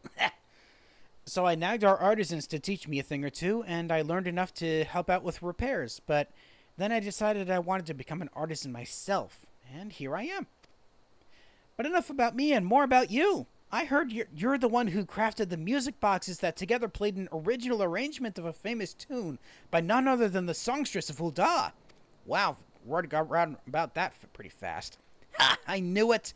You've been the talk of the shop, and everyone there's going to be so jealous when they hear I'll be learning from you. But most importantly, I've always admired your work, and it's an absolute honor for me, and I promise I'll do my best. She's very eager. Hello, Chief. Guido's the name, and I'm here with my brother, Hal. I used to smith for the Resistance, fixing weapons and such. In our country, there's always been some fighting going on somewhere, and I grew up thinking a craftsman works only in tools of war. But before she died, Ma would always tell us the fighting would end one day, and when that day comes, Alamigo's gonna need craftsmen, and what'll bring her a coin and make her prosper. Recently, I started giving more thought to Ma's words, and asked myself how I might help my country get back on its feet. And then this opportunity came along to learn goldsmithing, and I took it as a sign and took it up. Alright. And then the one who was a bit skeptical about this. Wait, you're the teacher? But we just said it was going to be a full-figured Brogadin. Oh, full-figured Brogadin. Ah, fooled again, damn it! He always does this to me, and I keep falling for it. I suppose I'd introduce myself. I'm Hal. I'm a miner. Was, at any rate, till my bastard of a brother duped me into becoming a goldsmith. Well, that ain't exactly true, because I've always been interested in the craft. You name a rock or ore, I've dug it up, and it's downright fascinating to learn about how it all gets used. Okay, so these are interesting prospects, certainly. A colorful crew, are they not? Now then, if you're done here, pray return to the guild. Jemime awaits you with further information. Okay, returning to the guild. I'll see you all there later, maybe? I hope. Ah, there you are, Jemime. Well, I've been waiting for you, Dexter. As you'll have heard from Master Marcel, there have been developments in regards to the Artisan School. Guildmaster Serendipity has selected the Goldsmith who will serve as your deputy. May I introduce Miss Emeleth? At your service. Though we meet for the first time, your many accomplishments are well known to me. It will be an honor and a pleasure both to assist you in instilling the fundamentals of goldsmithing into our budding young apprentices. When the school is finally open in Ralger's Reach, Miss Emeleth will be the resident instructor, overseeing the students' everyday learning. The chance to work with an acclaimed goldsmith such as you seldom visits, and so when the offer came, I fairly jumped at it. I shall endeavor to be a worthy deputy to you. Man, being praised this much is gonna get to my head. Now then, it'll be a while until the classes begin, so feel free to go about your business for now. Rest assured, I shall be in touch when the time comes. Yay! Quest complete! And now, the next Goldsmith quest will be available from Jemima upon reaching level 63, which I clearly am. And I'm level 73! 10 levels above what I needed to be for this one. Alright, so Jemima has Gem Works in progress. Jemima has great tidings to share with you. What could that be? Glad tidings, Dexter! The Alamegan Resistance has sent word that all is in readiness at Ralger's Reach for the Artisan School. The time has come for you and Miss Emeleth to strike out for Girabanya, there to cultivate a new generation of goldsmiths. Though I'm not directly involved, the mere thought of the adventure sets my heart aflutter. Now then, your deputy awaits you at Spineless Basin, where I believe you first met your students. Proceed to your preparations and join her there for at your earliest convenience, which can be right now. Alright, speak with Emeleth at Spineless Basin. Alright, Emeleth, I am here. So, what's the dealio? Good evening to you, Dexter. You just missed our apprentices. They struck out for Ralger's Reach but moments ago. A shame you couldn't see their stunned faces when I told them that the school was established under the patronage of the Sultana herself. Nay, they had no idea who their benefactor is. Doubtless they assumed the coin was publicly sourced, but the seventh hell would have freeze over before Ul'dah becomes so charitable. The truth is, Her Grace is personally bearing all expenses. All the expenses? However, she desires no credit for it and wishes instead to keep the initiative quiet. And so, when the call went out for apprentices, nary a mention was made for her involvement. I can only imagine how the three will react when they learn that Her Grace's contribution includes her lady mother's crown. Speaking of the crown, I have it in my safekeeping. Let's see it safely to Ralger's Reach, where our eager apprentices await. Shall we then? Yes, I like that idea. Cabbage be off! Alright, off to Ralger's Reach. Hey, everyone is here, and are you related to this at all? Kanchana? So, you are to be the schoolmaster? Yes, you do look the part. Okay, so you're gonna be part of it as well. Huh. No mention of additional assistance. I've been looking forward to this moment, and finally it's here, and our training can begin. Certainly talk a lot. I kind of like that. I'm gonna make it as a goldsmith. It's the only way I can repay the Sultana. Oh yeah, they know about the Sultana bit now, right? We lived here a while, me and Hal, so this is a homecoming of sorts for us. Alright. Is everyone all set, apparently? There you are, Dexter. Upon arriving, I was surprised to learn that yours is already an established name in these parts. Makes it all that more compelling that Her Grace would name you for the role. But without further ado, may I introduce you to Kanchana, our liaison with the Resistance. Greetings and welcome to Ralger's Reach. We Ananta love accessories, love to make and to wear them. The goldsmiths of your kind is most intriguing, and I look forward to observing your techniques. But tell me, this crown you have brought, such a precious thing, yet you mean to take it apart for the stones? Yeah, it belonged to the Sultana's mother and is worth a fortune, and to be honest, the idea of working on it frightens me. Let's try to be worthy of it, or the idea frightens me as well. Honestly, yeah. That even the schoolmaster should feel daunted bespeaks the weight of the Sultana's hopes for the initiative. It's a tradition among nobles to bequeath gemstones unto those nearest and dearest to them, and to her grace the people of Eorzea are as her children. So let us receive the stones with thanks and ensure that they serve a good cause, that which will lead to a better future for all Alamegans as her grace's will. So that is the way of it. Very well. I shall show you the space we set aside for use by the artisan school. Pardon me, I actually just took a big drink and I'm getting burpy all of a sudden.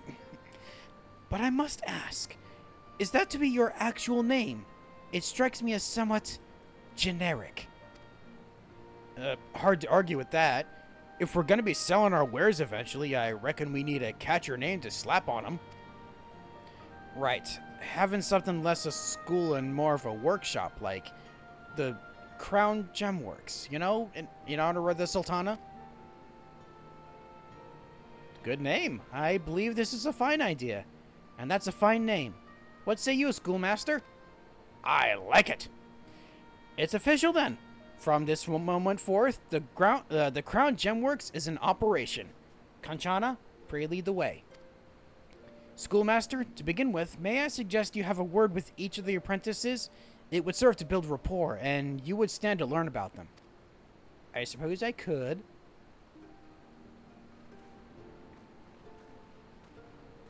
Alright, we're gonna head off and speak with everyone once we get there. Oh, interesting. So the school... Oh, the school is actually gonna be right where the, interesting, where the collectibles and scripts are gonna be. Huh. Schoolmaster, so it's true that Miss MLS says, and you know all your warriors here and fought with them besides? I was an actual warrior for that. Wow, to think that your skilled hands can create magnificent works of art as well as wreak bloody havoc. You're truly a versatile schoolmaster, and I'm honored to be your pupil. But most of all, I'm honored that Her Grace would entrust us with her crown, but a little nervous as well because I can be clumsy sometimes, so I'll have to be extra careful that my hands don't slip. Bit eager and can be a bit clumsy sometimes. Okay, let's keep that into account for later. Me? I never done no crafting before, and it's all I can do to remember the basics. But Miss Embeleth says I got a sense for a working stone. And that's my mining expertise talking, I reckon. Glancing, I can tell a stone's character, its hardness, and all that. Can't say the same when it comes to metal, though. I've dug up ore, to be sure, but the stuff that comes to us ain't ore no more. A stone don't change like that. Much more stone-focused, I see. Hello there, Chief. Just working on the basics at the moment. Haven't been a smithy. The metal side of things comes pretty natural to me, but cutting and polishing stones, that's a whole other world. I can't for the life of me tell what's good and what's bad. Haven't seen enough finished products, I suppose. One has a mind for the actual stones, one has a mind for the actual craftsmanship, but not the polishing, and one is pretty good at the polishing part and the gemstones, but can be clumsy. Motley crew we have here. Hopefully this works out well. Ah, can't get past the chair. Oh, you're here too. Hello. Much of the talk here pertains to war and death and misery. This corner alone is a refuge from such depressing subject matters. It certainly is. Yeah, this is primarily just for crafting and gathering. You've spoken with our apprentices. How do they fare? I see. My own impressions were much the same as yours. Jakebika shows promise. Her time at a jewelry shop has instilled her with artistic sense, and she has a zeal in abundance. The challenge will be the two brothers. Guido works metal like a veteran, but stone like a layman. Hal, meanwhile, is the opposite. Brilliant with stone, but lackluster with metal. A goldsmith proficient in only one area is no goldsmith at all, and I have in mind to have them overcome their weaknesses ere I let them move on to the next step. What say you, schoolmaster? I absolutely agree. Let's cultivate their strengths first, or let's test them with a finished product. cultivate their strengths first. Oh? Before addressing weaknesses, you should first cultivate strengths? Mayhap there's wisdom in this. At this early stage, a focus on shortcomings is liable to undermine motivation. That too. With this in mind, I have a proposal. We prepare a sample product, which our apprentices will work together to reproduce to the best of their abilities. Oh, that was the other option. Have them work on a finished thing. The point is to create something from beginning to end, and to that end, we will have each person take charge of the area in which he or she excels. This exercise will give them not only a sense of satisfaction, but also a better understanding of each aspect of our craft in context.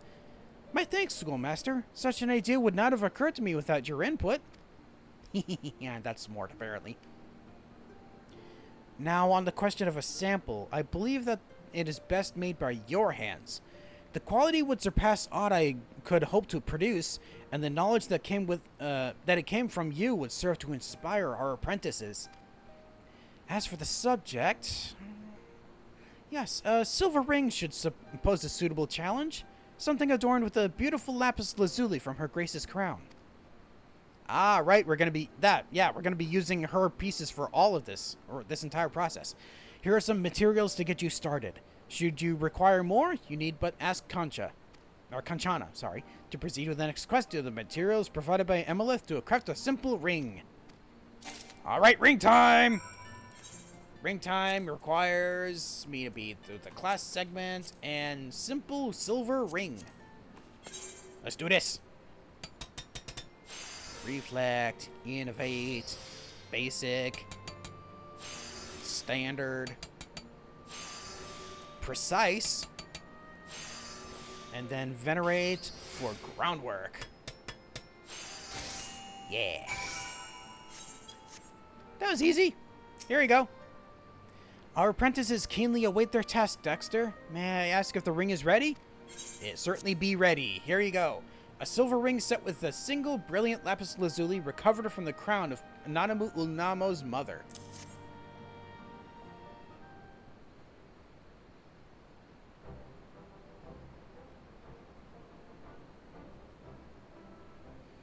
Briargod's beard, such an immaculately balanced ring, and the exquisite texture, each hammer stroke lovingly measured. I'd expected to be impressed, but I'd find myself in utter awe. This ring is the very embodiment of perfection, a worthy vessel for Sultana's faith and goodwill. Oh, please, you gotta stop stroking my ego. I can't. I should not be having that.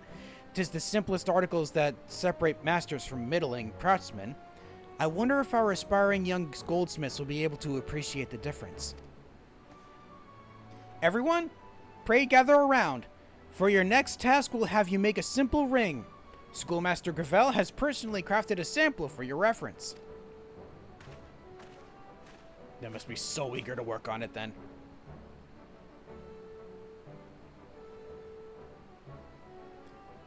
Oh, there's no way I could possibly make something this fine. Not with my lifetime, and definitely not today. Such refreshing candor, and a sentiment I can well appreciate. Though I am no expert, 'tis plain that this is the work of a true master. And so it is. But be not daunted, my apprentices, for we neither ask nor expect a master's quality of you yet. Nay, your goal is to simply produce a finished product. You needn't give any thought beyond that. And here I was thinking I was handy with metal, but this is taking it to another level. I hear you. I thought the gem was already perfect when it was on the crown, but now it's more perfect. What tiny wraps there was in the surface are all gone. Not that I noticed them before. Oh, tiny warps, not wraps. Might be as we're better at some things than we are at others, but it's all the same next to what the schoolmaster can do. Right. The goal's so far away it doesn't seem to matter where we start from and what our strengths and weaknesses are. Everyone's starting at the blank slate. Rest assured, your strengths are nothing to look down upon, and we shall draw upon them first of all. As such, the work will be delegated as follows. Guido will be responsible for fashioning the band. Hal will cut and polish the stone.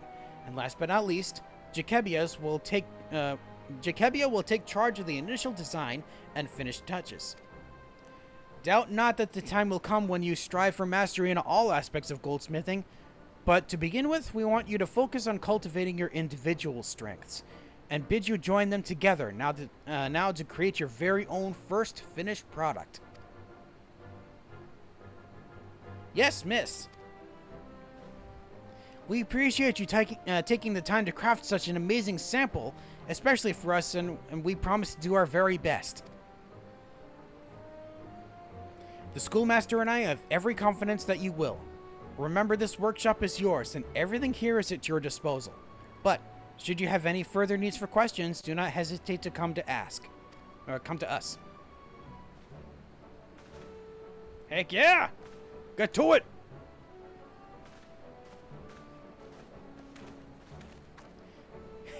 The change in their bearing was fairly palpable, was it not? To behold your ring was to gaze upon the true heights of our craft, and it instilled them with newfound determination. I look forward to seeing how they rise to the challenge. I do too. Alright, Gemworks in progress complete, and we get more stuff. I will get more of the leather shoes. In polishing your skills as a goldsmith, you've learned quality assurance. Yay! Alright, I'm running low on inventory space, so I'll take care of that first, and then I'll come back for this. Alright, I've returned, and I'm ready for the next phase of this whole thing. I'm realizing the apprentices aren't even here anymore. Where'd they go? You know? Blindsided. Emeleth has a new warrior to replace the old. Thanks to your intrepid idea and extraordinary craftsmanship, we've addressed the issue of the two brothers' shortcomings and may carry on their education. Alas, another issue has arisen, this time with Jacobia. She possesses determination, artistic sense, and above all, a love for jewelry. I was quite certain she would succeed as a goldsmith. But she is, for want of a better word, clumsy. Remarkably so. She falters at the most vital steps when applying the finishing touches, and ends up having to start from scratch. This has happened so many times now, she's become quite depressed. Considering how reliable she is at molding, I can't understand why she would struggle in this way. Could it be she puts too much pressure on herself and it robs her of a steady touch? Whatever the case may be, perhaps you'll be able to discern it where I could not. Might I trouble you to look in on Jacobia, schoolmaster, and the other two as well while you're at it? You're like to find them at the settlers' tents. Ah, over by where the I was gonna say the craftsmen's, but no, wait, hold on, where are we? Oh, over by the well, closer to the crystal, not that far. Oh, wait, yeah, what am I thinking? Of course, they were over by the tents where the other merchants are. I forgot exactly where that was located. I thought that was further south for some reason. Thanks again for the other day, Chief. We got our heads down and together, trying to put in a ring that won't shame you. Huh? I haven't noticed anything about Jacobia's work. Well, she's a sight better than me, and that's taken all of her bungling into account. More the pity because she seems to know exactly what she wants to do. I ain't no expert, not yet anyway, but might be she could stand to slow it down some? I mean, outside of work, she always gets me and Hal mixed up. I don't deny the resemblance, but I'm clearly the better looking one. You're also very much wearing different colors than him. And have a different hair color, or hairstyle. Me? I've been watching Miss Emeleth trying to imitate her movements. She's real graceful with her hands, you know. Next time, maybe you could let us watch you too? Jacobia? Aye, she's been having a lot of mishaps of late. It's gotten her down. Funny thing is, you know when something's about to go wrong. She furrows her brows looking real focused-like, and then lets out a growl. And the next moment, all her hard work's undone. Anger issues, perhaps? Schoolmaster, I'm at my wit's end. I keep on botching the finished products, and it's just so frustrating, and I don't know what to do anymore. I was never clumsy like this in the past, and though people say I talk in streams of thought, I never rush my work, but for some reason my hands and fingers don't move as I will them. I can't for the life of me work out what's wrong, and it's driving me mad. I'm just ready to give up. Well, we've spoken to them. Let's go see if we can figure out what could be causing it in the first place. Alright, I am back after making your request of talking to everyone. Were you able to learn out of Jakebica's situation? She furrows her eyebrows before an instance of bungling, you say, and struggles to get the two brothers apart. Tell the two brothers apart. Besides, it seems to me the problem lies with her eyes. Oh, her vision. I was aware of her poor eyesight, but I assumed that her spectacles corrected it. Well, Jakebica is right here, so let's test her vision and ascertain the possibility. Schoolmaster, may I trouble you to summon her while Kanchana and I set things up? Okay. Excuse me, Jakebica? You wish to test my vision, Schoolmaster Gravel? But of course.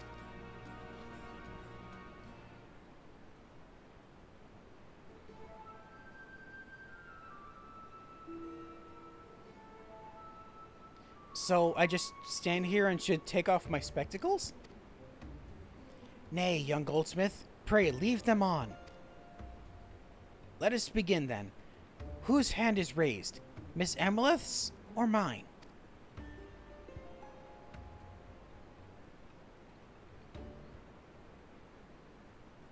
Oh, that's easy. Yours, Kanchana.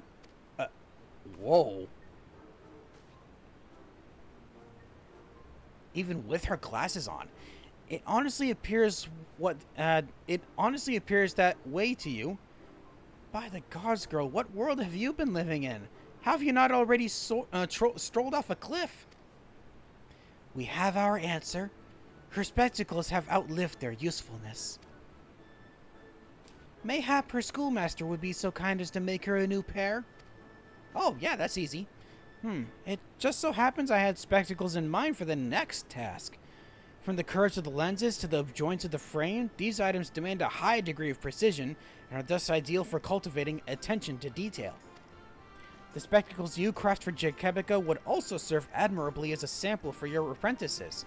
And for their added benefit, may I suggest that you make a demonstration of it? So, the schoolmaster will make me a new pair of spectacles, and it'll be our reference for the next task? Whenever you're ready, Dexter. As before, if you're short of materials, Kanchana will furnish you with whatever you require. Okay. Ready for this? I am.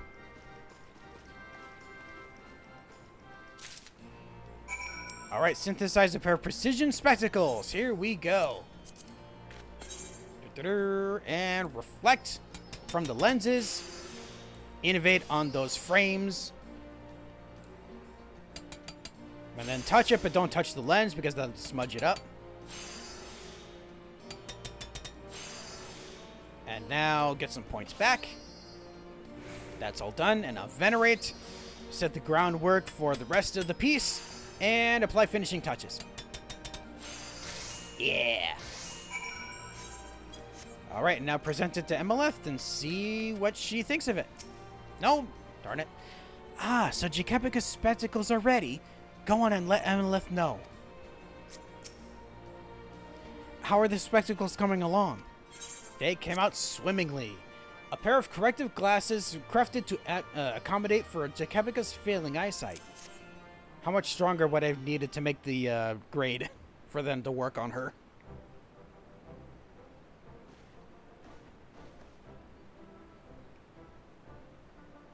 Ooh, they look nice, too.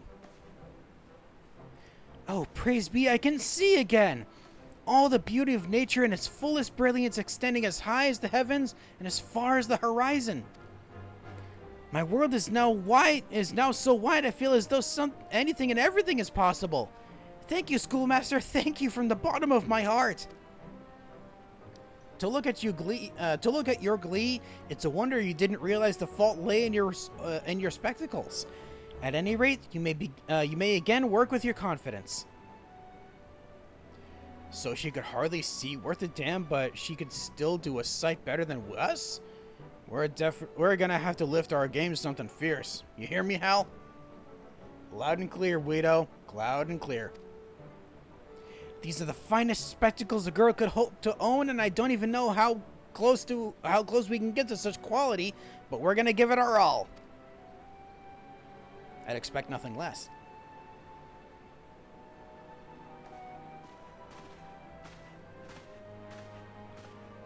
Prior to this, Jakebika showed a glimpse of promise, but with her new spectacles, I believe she is set to give us a veritable eyeful. Pun intended. Seeking this has served to stoke the fires within Guido and Hal, and we may expect much and more from them also. They may be works in progress, but quickly are they taking shape. Ere long, they will become goldsmiths in their own right. Heck yeah. From our perspective, they'll still have far to go, but they now have it in them to craft wares fit to grace shops' displays. In anticipation of this, I've been consulting Master Marcel on finding purveyors willing to stock their handiwork. Already? Ours is an unknown name for now, but the day will come when people the realm over gather in droves seeking Crown Gemworks articles. It is to see such a day arrive that we labor. It occurs to me that if the spectacles are to serve as reference, would Jakebika not need to remove them? How would she carry out the work in that case? Oh, right you are. Gotta make another pair, huh? Shall we say that this is part of the challenge? It would afford us a little more time to prepare for the next task. The entire one, like, oh, right. She kind of needs those to actually make what she needs, so we can't use it as reference? Uh-oh.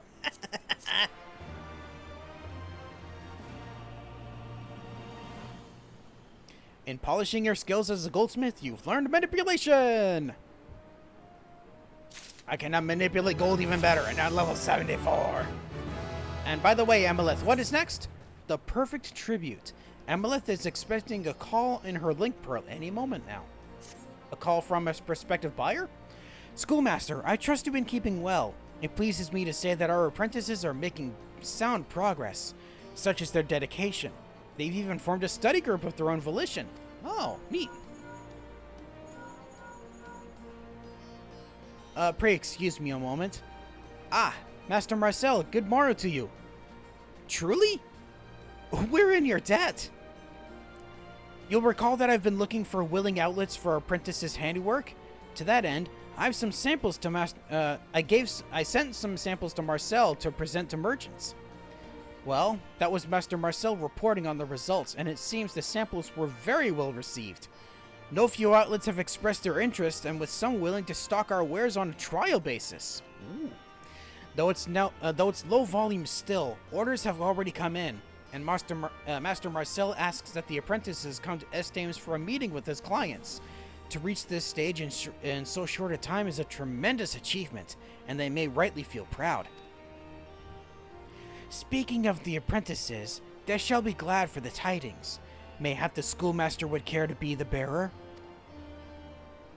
That sounds like a good idea. There's no denying the news would be sweeter coming from you, Dexter. Might I trouble you to tell them? You'll find them gathered by Chakra Falls to the north, engaging in some furtive enterprise, if I might add. Furtive enterprise?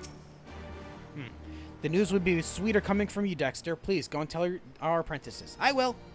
But first, could you clarify what you meant by that? You find the apprentices gathered by Chakra Falls, whispering up a storm. Oh, they're whispering up a storm. Interesting. Alright, guys, wait, that's a good question. Where are you? Guys? Oh, you're all the way back here. What are you doing all the way back here? Well, you ain't doing nothing suspicious, I swear.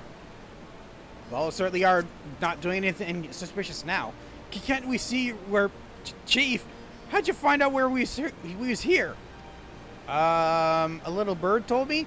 Technically, a little snake. So, Schoolmaster Gravel, what are you doing? I mean, what can we do for you?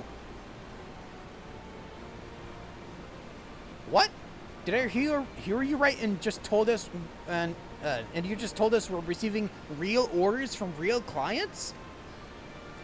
Huh, and here I thought we was years away from making sellable stuff. It's all thanks to you and Miss Emeleth. We'll put out our best work and make you proud. You'll see. Look forward to that. So you're probably wondering why we're gathering like this and talking secret talk. You see, we want to do something to show our gratitude to the Sultana for granting us this opportunity to become goldsmiths and contribute to Alamigo's future. Aye, she even sacrificed her mother's crown. Seeing as our wares now fit for the market, it's time we repaid her kindness. Problem is, we can't decide how to go about it. What to give her. We was thinking maybe we could use the crown's remaining gems to make something, but beyond that... Oh, I have an idea. The meeting with the clients will take place at Estames and Master Marcel will be on hand, am I right? Well, if anyone knows a suitable tribute, it would be him. So perhaps we could consult him on it while we're there, and it would give us heart if you were present as well. Yeah, what she said. We'd feel a lot better having you with us. Anyway, we'd best be off. Come on, you two. We got some orders to receive. Yeah, psych yourselves up even more. Probably don't even need it. Alright, back to speak with Marcel in Ul'dah. Talk to them prospective clients. Ah, Jakepica's already here. Schoolmaster Gravel, thank you ever so much for coming. We've already spoken with our clients, and Guido and Hal have since gone off to the markets to procure supplies. But we can ask Master Marcel about the you-know-what whenever you're ready. Okay, we will wait on that, I assume. Gravel, I'm pleased to report that the meeting went smoothly, and the clients left feeling confident. Now then, your apprentices say you have a consultation for me? We want to make something good for the princess.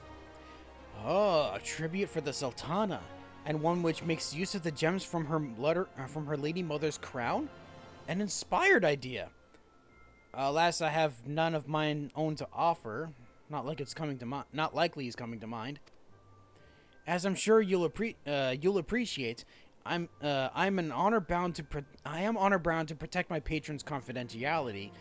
But it should not infringe upon my code of conduct to share with you some rumors as are commonly heard in town. Ooh. If the whispers are to be believed, a maiden who shares an uncanny resemblance to the Sultana has been observed frequenting a certain shop. If the maiden in question is in fact her grace, it may well be that something has taken her fancy, and that something may offer an answer to your question. You've seen the Sultana in disguise on a number of occasions, I believe. You ought to be able to recognize her easily enough.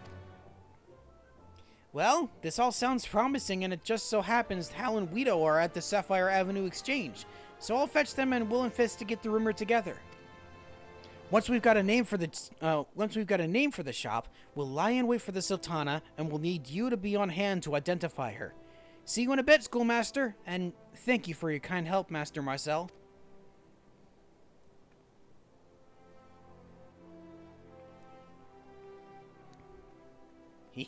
Being secretive. Alright, speak to Jakepica, Guido, and Hal, which are back at the Sapphire Avenue Exchange. That would be a smart place to go to. Alright, where is everyone? Oh, there's Jakepica already. Schoolmaster, a short while ago there was a sighting of a maiden who looks not unlike her grace, accompanied by a person who looks not unlike an old man. It's second-hand information to be sure, but if it's true, it's not unlike a golden chance. And we just need to find out what this shop is that the Sultana visits. As long as we know where to look. Hello, Hal. No time for supplies. We've got the Sultanate to find. You'll be pleased to hear I've narrowed down the arms vendor. It's a place owned by the one jealous juggernaut, which means the Sultanate's favorite shop just across the way. Keep watch there long enough and she's bound to appear. Let's hope so. And we got one more to find. Where are you, Weedo? Aha! Right where I thought you might be. Sorry for making it run around like this, Chief, but it won't take much longer, I promise. We've got good info on the shop that's mentioned in the rumors. It's a sundry goods store opposite an arms vendor, and it's only so many of those at the Sapphire Avenue Exchange. Okay, time to go wait at the designated location. Now let's see, is it around... Oh, it's around the place where we were observing the criminal before.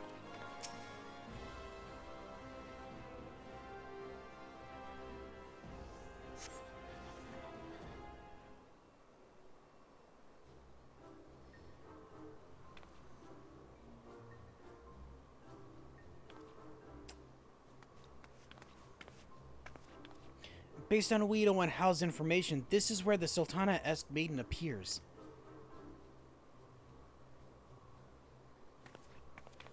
Hey, look! Yep, there she is. She's looking at an orchestrion? To come and see this orchestrion fairly every day, you truly are taken by it, Lady Lilira. Oh, it's perfect in all ways, save for its size. Would that it were small enough to fit in my bedchamber. Does an elegant and compact orchestrion not exist? Such an item would suit my lady very well indeed, but I fear it will prove elusive to find even in our great city.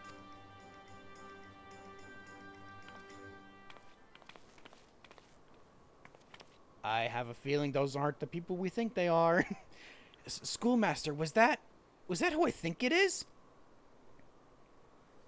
Even my character thinks so? And she desires an elegant and compact orchestrion. By our God be praised! Now that we know what to make, we must back to Rolger's Reach so we can get to work right away. And needless to say, we'll be needing your help. We have to say our thanks to Master Marcel again, but me and the others can take care of that. And so please go on ahead.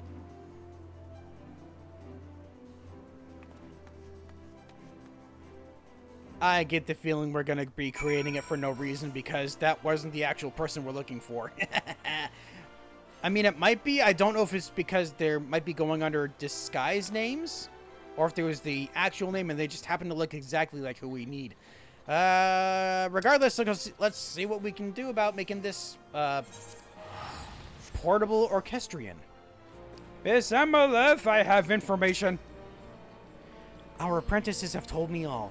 They wish to present her grace with an elegant and compact orchestrion. 'Tis a fine choice for a tribute, and made fine still with the gems from her lady's mother's crown. While large machines fashioned by carpenters are the norm, I believe it's well within the realm of possibility to produce a miniaturized version with our goldsmithing techniques. But by our techniques, I mean yours and mine, schoolmaster. Though our apprentices have become capable enough to fill the odd order, they yet lack the skill needed to craft precision instruments, and orchestrions demand no small degree of precision. But seeing as they are determined, it falls to us to prepare them for the challenge. To that end, I have a mind to test them on a similarly complex apparatus, a tabletop chronometer. From past experience, rather than being taken by the hand, I believe your apprentices learn best by showing your example. And so I would ask that you perform another demonstration. Pray begin whenever you're ready, schoolmaster, and let Kanchana know if you've need of additional materials. I think I'm good, but thank you. Alright, time to make a simple chronometer. Here we go. Basics as before. No precision yet. Still not yet. Still not yet. And darn it, couldn't get it. Alright, one more Bright God's Blessing for the road, and then get more points. So I can venerate and set the groundwork. for basic synthesis. Yeah. Easy. Sample complete. How fares the crafting effort, Dexter? Both the apprentices and I eagerly await your finished chronometer. All set. It is right here. A small desktop chronometer to be employed in the training of apprentices.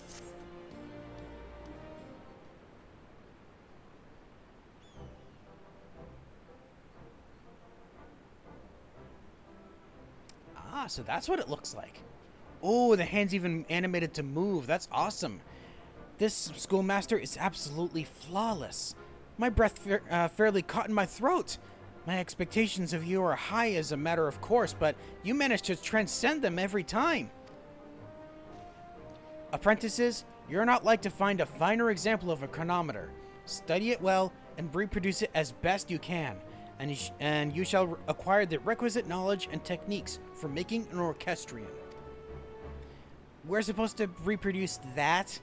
Oh dear, my hands are starting to shake, but it's not out of dread, but the excitement of tackling the task. The more I learned goldsmithing, the more I'm made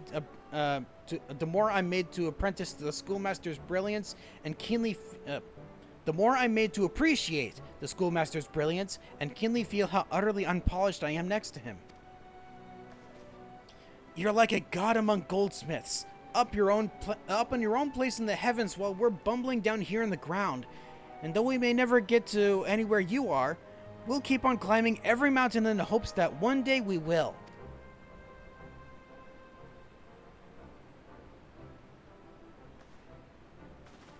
All right, time for you to get going. Show me what you got. 'Tis well that they are motivated, for this will be the steepest mountain yet. But when they've climbed it, they'll be all the more prepared to climb all the others to come. Good to know. And more of these. How much do I have of these so far? I don't know why I want to keep even with what I have. I don't need to. But the quest is complete regardless. And I'm running out of space again, so I'll be real quick about it.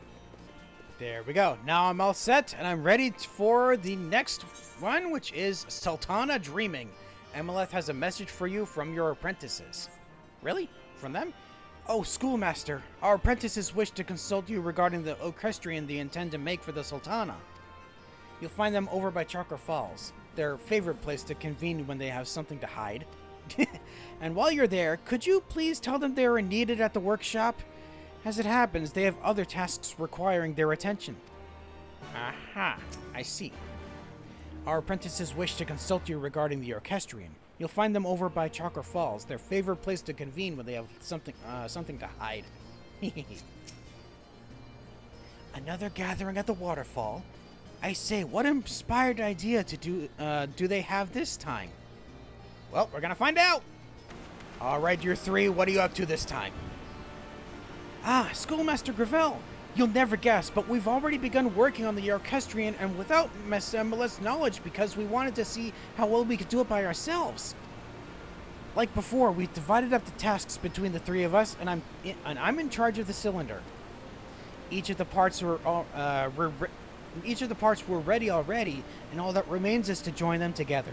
Oh, and also apply the finishing touches and affix the gemstones, but those two things we'd like to entrust you to, seeing as the gemworks couldn't be, well, the gemworks without you.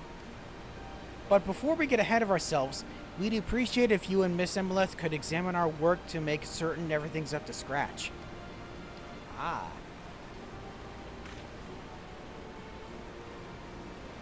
Okay, so that's the cylinder that I got. Chief, mind taking a look at this for me? It's the case for the orchestrion. Fitting the wooden bits together was a deal harder than I expected, but I kept at it until it all came together. Or leastwise, I think it did. Miss Emeleth's need us back.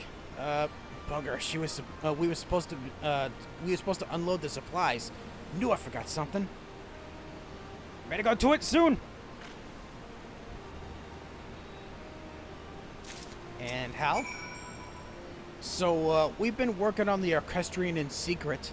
The adornments are my task, and I was hoping you could tell me how good, or shite, a job I did. At first we was thinking to make the whole thing together ourselves, but then we got to thinking some more. You and your grace go back a long way, right?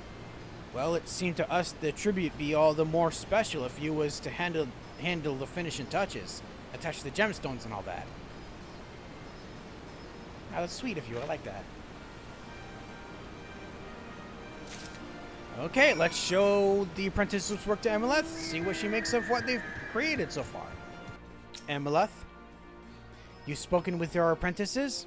So, what manner of mischief has been keeping them up at night?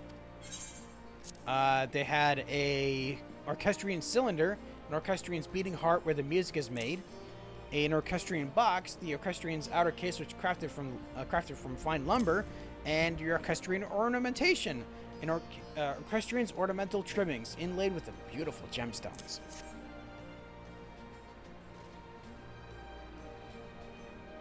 They made all these completely unaided? If they want my honest opinion, it's good enough to assemble and present to the Sultana. Already? Wow. With this degree of polish, there's no reason why they wouldn't handle the rest themselves. Yet, I can appreciate the sentimental value in entrusting the finishing touches and the gemstones to you.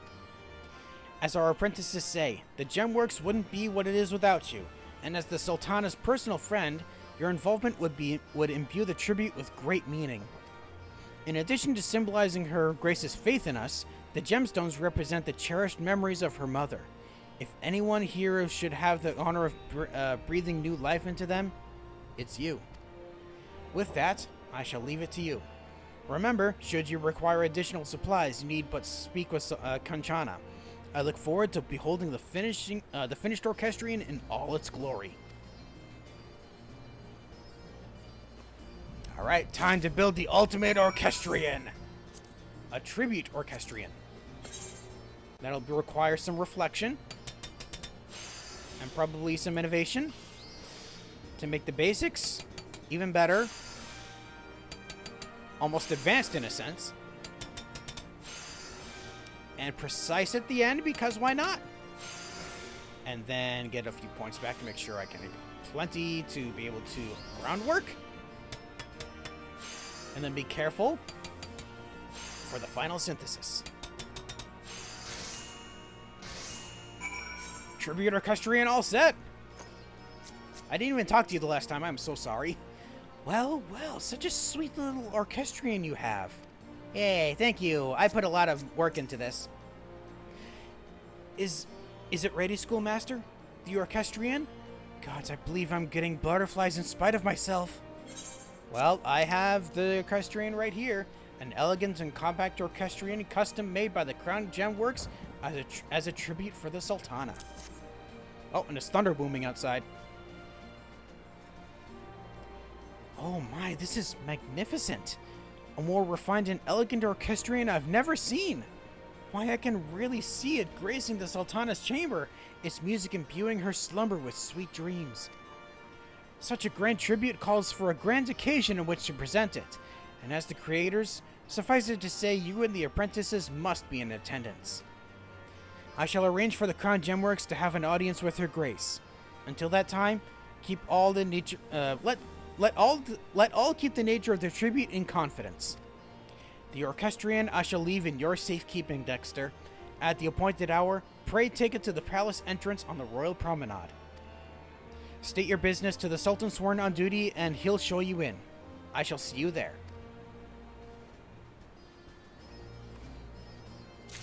Okay, time to go present. But first, rallying. I shall arrange for the Crown Gemworks to have an audience with her grace. At the appointed hour, pray take the orchestrion to the palace entrance on the royal promenade. I will do so. First, the apprentices. We've already done the hard realms, but the few final ilms waiting to see how her grace reacts is excruciating. It's getting to me too. I'm not sure if it's gonna work though. We've poured everything into the orchestrion. The Sultana will like it. I know she will. She probably will, but not for the same reason we might think. Guido says it's proper to wear a snowman suit when meeting the Sultana. I'll have to look into borrowing one. Don't dress up like an actual snowman, though. That'd be silly if you did. Alright, time to go deliver. Why, hello again, Bartholomew. It feels like it's been ages since I last talked to you. I think it was actually during the banquet where we got attacked. Or it might have been after that. I don't remember exactly. Ah, Dexter of the Crown Gemworks. We've been expecting you. You have the article to be presented, I trust. Oh, you were told about it too, huh? Here you go. It's right here. A package containing an elegant and compact orchestrion custom made as a tribute for the Sultana.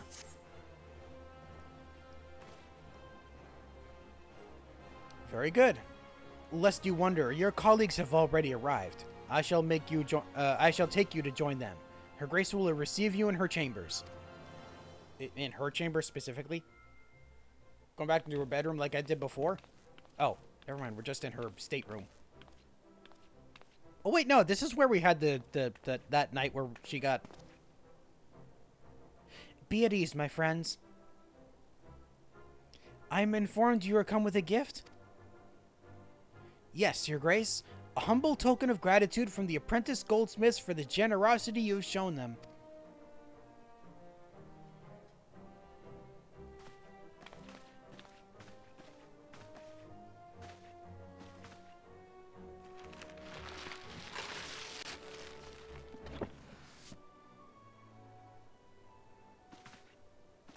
Oh, I like that. And it's a lot smaller than I thought it was. Do mine eyes deceive? Does it not please you, Your Grace?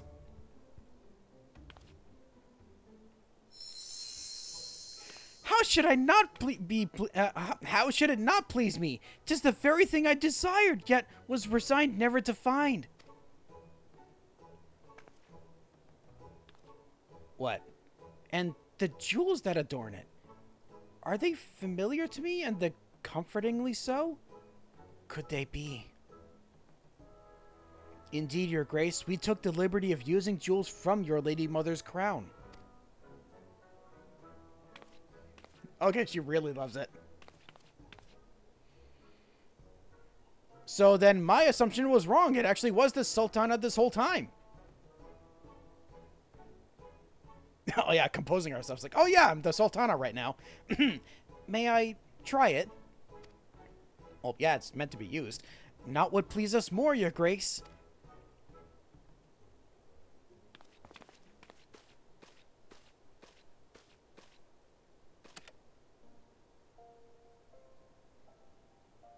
Oh, it's playing the Ul'dah nighttime theme.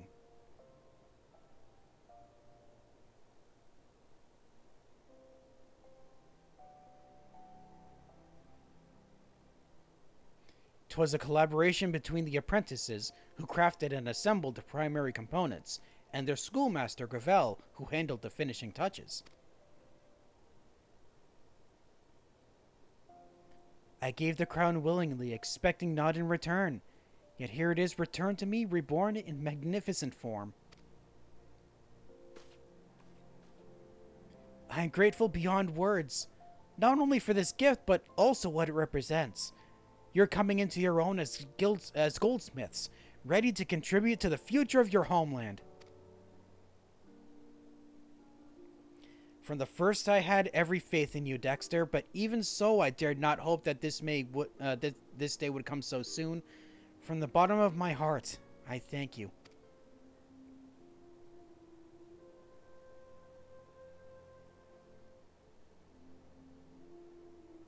Starting to wonder if I'm endearing her a little too much. A happier audience we couldn't have expected. Now then, if we return to Relger's Reach, may I suggest we gather at the Goldsmiths Guild? Ah, to finish right back where it started. I get it.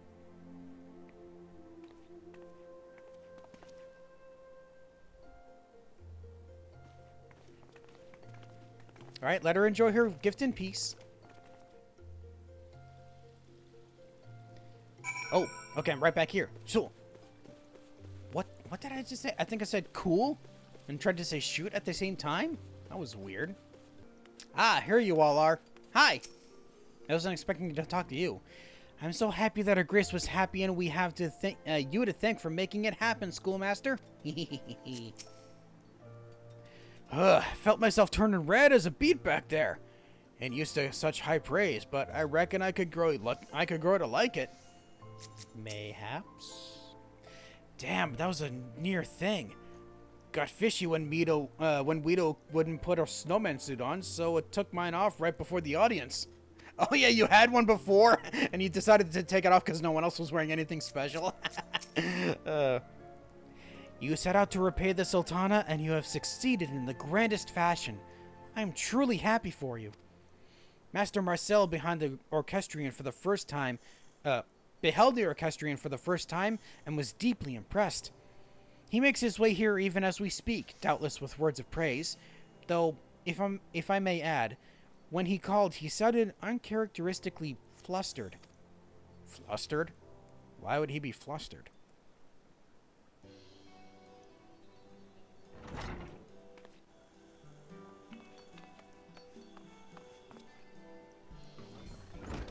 We have a situation on our hands. Okay. Flustered was a situation. Oh dear, what could this be about? No sooner did I return to Estames than I was flooded with orders for the selfsame orchestrion that you presented to the Sultana. How did other people figure it out? It seems that word has gotten out of the Crown Gemworks tribute to Her Grace, while Ul'dah is not, if not rife with rumors, that it happened with such speed beggars belief. That's passing odd. No one else was in attendance save ourselves, and afterwards we came directly to the guild. Unless the Sultana herself. Oh, I'm so sorry. It was me. Serendipity. On the way here, I bumped into Momodi, and I might have let it slip. What were you doing all the way over by the Adventurers Guild? You're supposed to come right back here. I see. If Miss Momodi knows, then 'tis fair to say that so does everyone. Fair be it Her Grace's intent to publicize her initiative, but neither did the expressly forbid us from speaking. You've done no ill, Miss Serendipity. Well, at least not on purpose. On the contrary, you've done extremely well. From the perspective of commerce... No, extremely well from the perspective of commerce. The merchant in me is fairly giddy at the opportunities this presents. So, what say you all? Might Estames Aesthetics have the honor of carrying Gemworks orchestrions as an Alamegan specialty? Are you serious? Our handiwork sold at a prestigious place like Estames? Are we ready for this? Don't worry, brother. We've got the schoolmaster at our backs, remember? I think not. Lest you forget, my apprentices, you are the heart of this initiative, and relying upon the schoolmaster would take the shine off your tail. I concur with that assessment. Furthermore, for all intents and purposes, a product synonymous with Alamega has been born this day. In other words, Gravel has fulfilled his role as stipulated by the Sultana, and with distinction besides. It would not be meet to demand more of him. Well, we'll manage by ourselves somehow. I know we will, so you needn't worry. Yes, that's the spirit. Now, even though Dexter won't always be on hand like before, I'm sure he'll visit Relger's Reach whenever he's able, and you may rest assured that Emileth won't be going anywhere anytime soon. Near or far, you'll always be our schoolmaster, Schoolmaster Gravel, and we'll always be waiting for you. Glad to know. Miss Emileth, if I might trouble you for a moment of your time, I should very much like to discuss the matter of supply, and ere we go our separate ways, allow me to say to you all that what an honor and a privilege it has been to be a part of this tale. Suffice it to say, I shall continue to watch the Crown Gemworks with great interest and ever pray for its success. Till next time, my friends. Yeah, complete. Damn, we are on a roll when it comes to like crafting stuff that people really like. All right, that marks the end of the goldsmiths for the level 60 to 70. Just one left. Now, time for the final series of quests as the Weaver. And Redolent Rose has... When East Meets West. Redolent Rose has a choice task for his prized protege. Dexter, just the person I was hoping to see. I trust you've been keeping your needlework as sharp as ever. But of course you have. You couldn't become my foremost protege by slacking on your studies, now did you? Anyhow, I was just on my way to meet a most promising prospective business partner, and I believe he'd be most interested in making your acquaintance. The man in question is the young master of Daitenya, a purveyor of traditional fabrics and garments in Kogane, far to the east. Having recently taken over the family business from his father, he is traveling the world to seek out new fashions and trends that he might introduce to his homeland. An admirable goal, would you not agree? I get to present the guild to our client in the best possible light. He sets to meet one of our finest, and you get a rare first-hand look at Far Eastern needlecraft. I dare say there's something in it for everyone. So what say you? Yeah. That's why I like you, Dexter. Why don't you go ahead and give your man a warm welcome to Ul'dah? As he expressed an interest in seeing our markets, I propose that we meet at the Ruby Road Exchange. You'll doubtless recognize him by his traditional Eastern garb. Go along, and I shall be with you as soon as I've tidied up a few loose ends around the guild. Alright, time to go meet with our new perspective... I can't think of words right now, I'm sorry. Prospective buyer. Okay, so he's at... Oh, as I open the door, he's immediately here. Hello, Daitenya Master and Daitenya Companion. Oh, didn't realize there were going to be two people here. Good evening.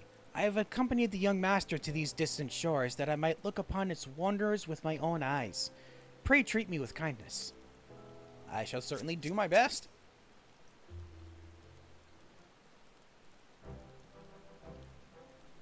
Why am I not wearing my umbrella anymore? Yes, I am Keimei of Daitena, purveyor of the finest kimono in Kogane. Do I have the honor of speaking to Redolent Rose of the Weavers Guild? Not Redolent Rose himself. Good eye, Dexter. I see you had no trouble finding our esteemed guests. Yeah, it's not me. This is Redolent Rose. Welcome to Ul'dah, Master Keimei. I am Redolent Rose, and the honor is all mine. This is Dexter Gravel, one of the most talented young weavers I've personally had the pleasure of training.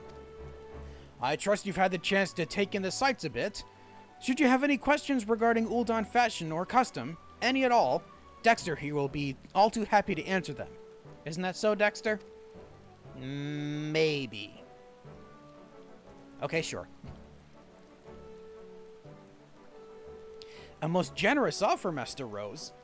I must confess that, although my companion and I arrived but a short time ago, we've seen colors and patterns so many and wondrous that we're still feeling a measure overwhelmed by it all. One thing, however, is certain. This land does not lack for visual stimulation. Does it really? I feel like Kogane has far more vibrant colors than Ul'dah does. It's as the young master says. I was particularly taken with the dress of the dancing girls, and the manner in which it served to bring out the feminine graces in their movements. I must agree, though, they did seem to expose the skin more than we were accustomed to seeing. No doubt this is in large part due to the warmer climes. In my homeland of Hingashi, we have a saying, a clouded moon blossoms in the rain. To put it in your tongue, one might say, beauty obscured is all the more beautiful. In dress as well, modesty is the highest of virtues. I fear the garments we have seen may be a bit too bold for my countrymen. I see. Yes, when introducing new fashions to a new land, one would be remiss not to consider matters of culture and climate alike. To that end, mayhap the more conservative garb of Ishgard might be a more suitable starting point. Ishgard. Though I've never traveled there myself, the tales I've heard say that snow and ice cover the lands in all seasons. I can only imagine that the silks of such a nation would not overexpose the flesh. Without seeing them with my own eyes, of course, this is a little bit speculation. Funny you should say that, my friend. There is a ball to be held at the palace not bells from now, and a delegation from the Holy See is scheduled to attend. What better opportunity to see the finest fashions our neighbors our neighbors to the north have to offer? A chance to witness Ishgardian attire firsthand right here in Ul'dah? This is the most fortunate timing indeed. If it would not be too much of a burden, my companion and I would like to nothing more than to take you up on your most kind offer. Say no more. It would be Dexter's pleasure. Oh, wait, mine? Why not yours? He'd also be happy to share with you his wealth of knowledge in Ishgardian aesthetics. Wouldn't you, Dexter? Okay, it feels like you're just putting words into my mouth now. I told you he was the best we had. If you're looking to get the best view of the procession, the Royal Promenade should be just the spot. And I suggest you hurry along. There will be no shortage of would-be spectators, I imagine. I thank you both for your kindness. Master Gravel, my companion and I will await you at this Royal Promenade.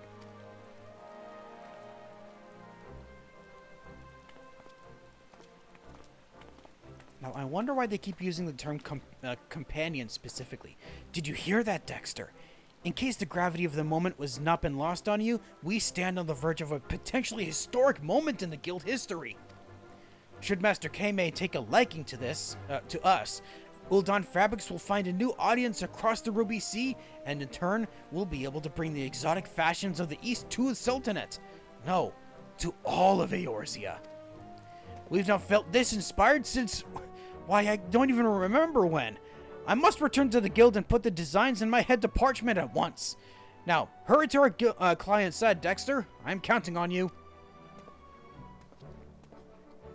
Alright, let's go see how well the procession goes. And where are they exactly? Over at the Royal Promenade. Aha, here they are, waiting for it to begin. Master Gravel, was it? Thank you for joining us.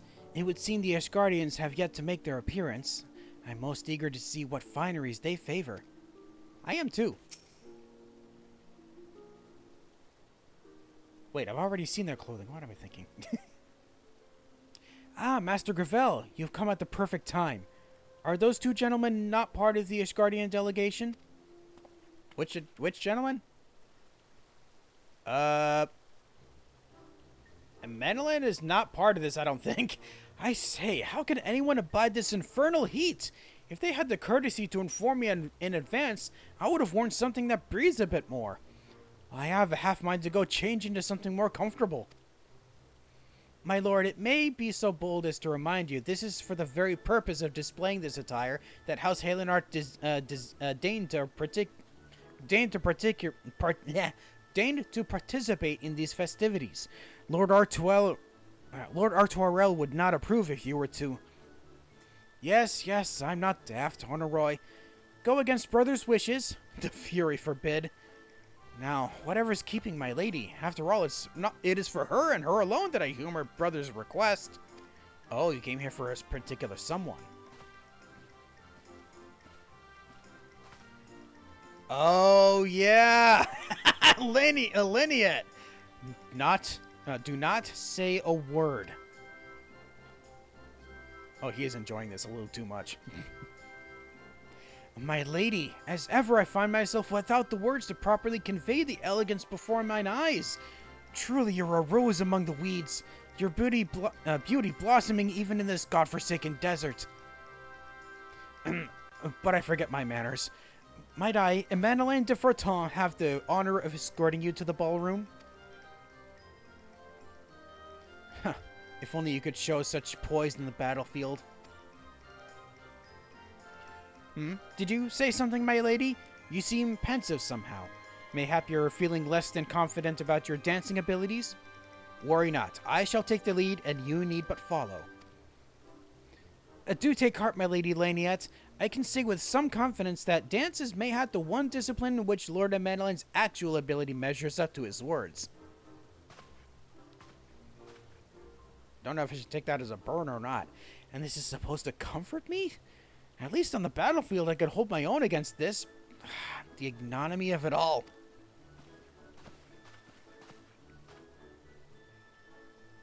I guess they are part of it. I wasn't aware that they were going to be there. I thought it was just going to be some nobles I'd never met before. And so those are the sort of garments favored in Ishgard. Indeed, they exude a reserved, tasteful elegance. This is doubtless a reflection of the long history and traditions of this nation, both similar and different from our own. Clad in such robes, any man or woman would surely look as if they were born to nobility. The garment worn by the red-haired girl was most exquisite indeed. Pray tell, whatever might it be called? I believe that is called a dress. A bustle, you say? The word is unfamiliar to me. Still, I could scarce take my eyes off it. Would that I would not give for one of my very own. We could probably do that for you. Oh, then I suppose we must move forward with the proposed arrangement. Let us return to the guild at once and settle the details with Master Rose.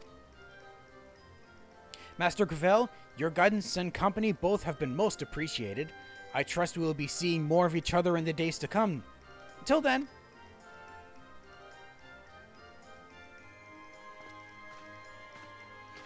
The young master tells me that you are a hero who traveled this realm far and wide. This is true, yes? I can only imagine the gorgeous robes and gowns your eyes have seen. Well, not more than yours, actually. The young master also tells me that you're a talented weaver in your own right, who's fashioned no end of wonders. Would that one day I might clad this humble body in one of your creations. But I forget myself. Until we meet again, friend. I don't know why her saying that specifically made me feel weird. I can't wait to wear your clothing. Ah, and there are my friends. Being very elegant standing up there on your own. It was an honor making your acquaintance. The young master and I wait the day we might repay the favor in Kugane. Oh, I wonder if I'm actually going to be going there for any of these quests. I've already spoken with Master Rose. Thanks to your most generous guidance at the promenade, I'm pleased to say the negotiations went most smoothly. Good on you. And you. I knew I could count on you, Dexter. Allow me to announce the momentous news. Our guild has entered into an exclusive trade partnership with Datenya of Kugane. Master Gravel, thanks in no small part to your most generous guidance at the promenade, I'm pleased to say the negotiations went most smoothly. You said that already. Our esteemed guest and his companion were both most taken with your aesthetic sensitivities. Is that not so, Master Kame? It is indeed. Master Rose spoke quite passionately about the many wonders you have wrought with your clients. I can scarcely wait to entrust you with a commission of my own. Though the journey is a long one, it would be our honor to welcome you to Kugane one day. Would you not, young master? I most certainly would. It most certainly would be. And with that, we had best be on our way home. Master Rose, Master Gravel, we look forward to a long and fruitful partnership. Well done, Dexter. Yes, I do believe this marks the start of a new era for our guild. Mind you, this means we, and by we, I primarily mean you, must work harder than ever. Your wares will be the face of our guild in a whole new land, after all, and we simply must make a good impression. I suppose we should. Quest complete. The next Weaver quest will be available from Redolent Rose upon reaching level 63. And I'd like to just check something real quick.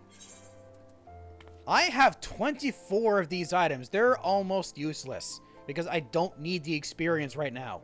I mean, I might eventually. No, I won't. I won't because I'm going to be of a sufficient level even when I get to the next expansion by the time I'm actually there. Alright, the next one is the Butterfly Effect.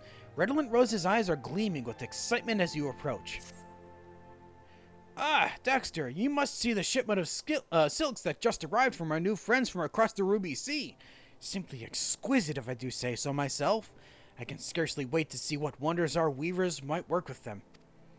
Ah, but before that, there's a more important task at hand. The package also contained a letter from Datenya, personally requesting your presence in Kugane to oversee a series of commissions that, in Master Kame's own words, could forever shape the fashion trends of our nation.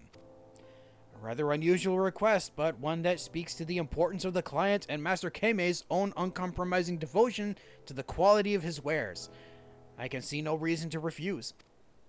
It will, needless to say, entail a long and weary journey, but you wouldn't think of turning down an opportunity to study the fashions of the Far East and to curry favor with a valuable business partner in the process, would you? Absolutely not. Of course you wouldn't. I look forward to seeing what wonders you might work with your needle the next time we meet. Godspeed, and do convey my regards to Master Kame. I shall, sir. I don't even need to worry about the travels because I can just teleport right over to Kugane from here. Directly from here, I don't even need to take a ship. Okay, so you guys are around. Oh, there you are. Oh my god, I saw this name and thought, Yugiri? No, Yagiri. Wrong person. Master Gravel, it's a pleasure and an honor to welcome you to Kugane. I trust that your journey was not an unpleasant one? Nope, it was just a little bit of... Allow me to explain why I've summoned you all the way to these shores. Mayhap you remember that most exquisite Ishgardian bustle we saw at the ball in Ul'dah? I would commission from you a similar garment that I might gift to a certain geiko who has struck my fancy. Not your companion. But forgive me, our culture and tongue are still unfamiliar to you, no doubt. Trained in the traditional arts of song and dance, the women we call geiko entertain at feasts, banquets, and the like. You might think of them as akin to the dancing girls of your land, albeit clad in more modest dress. It's a popular pastime among the moneyed class of Kugane to seek out a young Maiko, as geiko and training are known, and become her patron, leading her wherever support she might need. Seeing a faltering child blossom into a beautiful flower, and knowing that you played a part in her journey, is a pleasure like none other. I'm pleased to say that a particular Maiko whom I took under my wings some time ago has formally been promoted to the position of geiko. At first I thought to present her with the finest kimono from my own stock, but where would be the romance in that? No, I truly do justice to the occasion. I would gift her with a dress fashioned by one of Eorzea's most renowned weavers. That would be you, Master Gravel. This is a new age, my friend, and it is past time that the people of Kugane open their eyes and hearts to the culture and customs of the West. Where is it written that my precious butterfly cannot perform a Hingan dance clad in Ishgard silks? Nowhere, I say. As a fellow aesthete, surely you agree. Now, I would have you speak with the girl in question that you might best tailor your work to both her form and her needs. You'll find her in Sanjo Hanamachi, the flower district, as one might call it in your tongue, where she and her fellow geiko reside. Okay, up to the other street. It actually was the other street. I was thinking it could be either this one or the one above me, or to the north of me, but no, it was this one. Kotocho is who... Oh, wait, is this... Oh, this is your companion, isn't it? That was her name? Master Gravel. Master Kame said he would call for you, but I did not believe you would come. You've proven me wrong, and for this I'm grateful. I am Kotocho. Do not speak of this with Master Kame, but in truth, commissioning from you addressing the Ishgardian tradition was not his idea, but my own. So the geiko he was referring to was his companion from before, and she just wanted a dress like the one you saw. Okay, that makes more sense, actually. To make a name for oneself here in the Hanamachi, mere skill at song and dance will not suffice. No, one must possess a unique quality, something to catch the eye of the audience, to stand above and distinguish oneself from the shrubs and the weeds. Master Kame was quite taken with my idea. Would I have been content with the dress alone, but he insisted in bringing you here in person, that you might tailor it especially to me. You do us both a great honor, and for this, we thank you. I have but two simple requests. The bustle would be the same color as the kimono I now wear, with a pattern evoking the wings of a butterfly. That is the meaning of my name, you see. A name given to me by my ephemeral beauty. Master Kame will furnish you with the material you require. It is said that a geiko's kimono is a suit of armor is to a samurai, and let me assure you that the battles fought here in the Hanamachi are as fierce as those fought on any battlefield. The dress you fashion for me will be my armor. I place my very life in your hands. Oh, this is a big task. A big ask as well. Alright, let's go get the tools we need to make this and see what she likes. Or see if she likes what I make. Good evening, Kaimai. I have returned. Have you spoken with Kodocho, I presume? What manner of jest did my butterfly request of you? Pretty much exactly what you saw back in Ul'dah.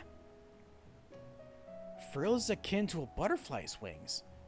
A most inspired idea, if I do say so myself. Kodocho is an ambitious girl and most particular about the garments she wears.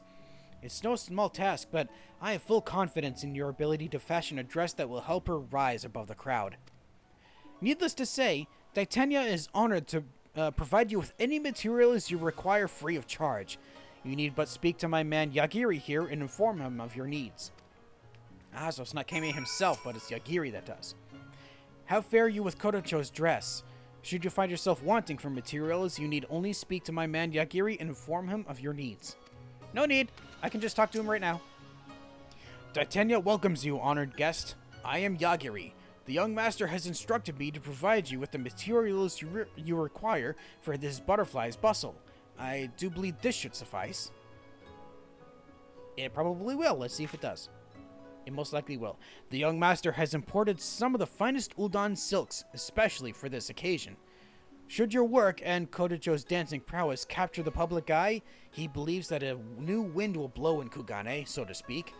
It is his dream to see the girl become the face of a new age of aesthetic ideals. That said, not all approve of the young master's aspirations. When he first declared his intention to deal in Eorzean fabrics and fashions, the reaction from some of Kugane's more conservative artisans and merchants was far from encouraging. Still, Master Kame will not be deterred in his vision, and those of us who share his sensibilities would have it no other way. May the Kami guide your needle that Titania might usher in a new era in Hingashi. Should you require additional fabrics, you need but say the word. To proceed to the next quest, you must use the materials provided by Yagiri to craft an elegant bustle. Alright, let's craft some stuff. Oh, hold on. Wrong button. There we go. Now, let's see. Back to class. And elegant bustle. There we go. Reflect. Detect. I didn't even know why I said reflect and detect. Those are Pokemon moves. Almost done. Just some veneration, groundwork, and done. Oh, so we give it to... Oh, right. We give it to Kame and he presents it. Is that what's going to happen? Your work is complete, you say? The young master will be most eager to examine it with his own eyes. Pray show it to him at once. I shall. The job is done, you say? Splendid. My heart has not stopped pounding since you began work. You must show me what you have brought before it bursts. No worries, I have it right here. A bustle dress of Ishgardian design featuring extra hoops and springs to prevent unsightly sagging. Bustles have springs in them? Remarkable. Why, it's so light and gossamer it seems about to take flight. I would have Kodocho try it on at once. Yagiri, send a messenger to the Hanamachi with all haste.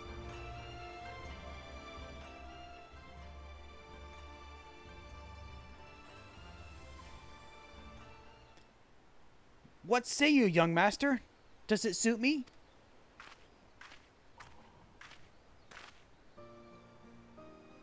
Oh, it does look really nice.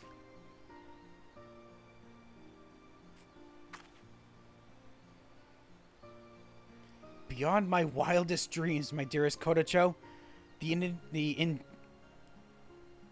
inimitable elegance of an Ishgardian countess, combined with the fragile race of a fluttering butterfly, you shimmer and shine with the beauty of two worlds brought together as one. Wear this dress as your first public appearance as a geiko, and all in attendance will lose themselves in rapturous bliss, I'm certain of it. Do we really think so? You're most kind, young master. I'd feared that such extravagant attire might not suit me, but my fears are no more. I'm honored to begin my new life as a geiko with your most exquisite creation, Master Griffel. To the both of you, this is a promise. Now, this I promise. I will not let your generous gift go to waste. Yes, Kodocho shall spread her wings and fly high, ushering in the winds of change to Kugane.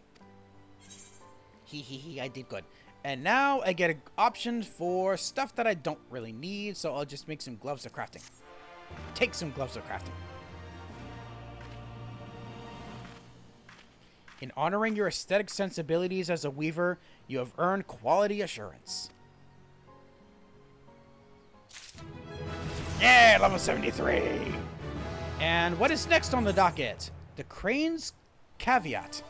That is caveat, right? I hope so. Kame would have you fashion another masterwork for his butterfly. Another one? Ah, Master Gravel, I cannot thank you enough. It would be no overstatement to say that your bustle has swept the discriminating patrons of the Hanmachi clear off their feet. Though she may lack the experience and name value of her seniors, Kodocho's services are in the highest of demand. As proof of this, my butterfly has received the most prestigious of invitations, a call to perform at the inaugural Kaiko Odori. The Kaiko Odori is to be a celebration of the opening of Kugane's port to the world, an ideal opportunity to introduce our cultural traditions to foreign dignitaries and luminaries who've just recently arrived in Hingan shores. Only the most accomplished and celebrated geiko are being chosen for this occasion.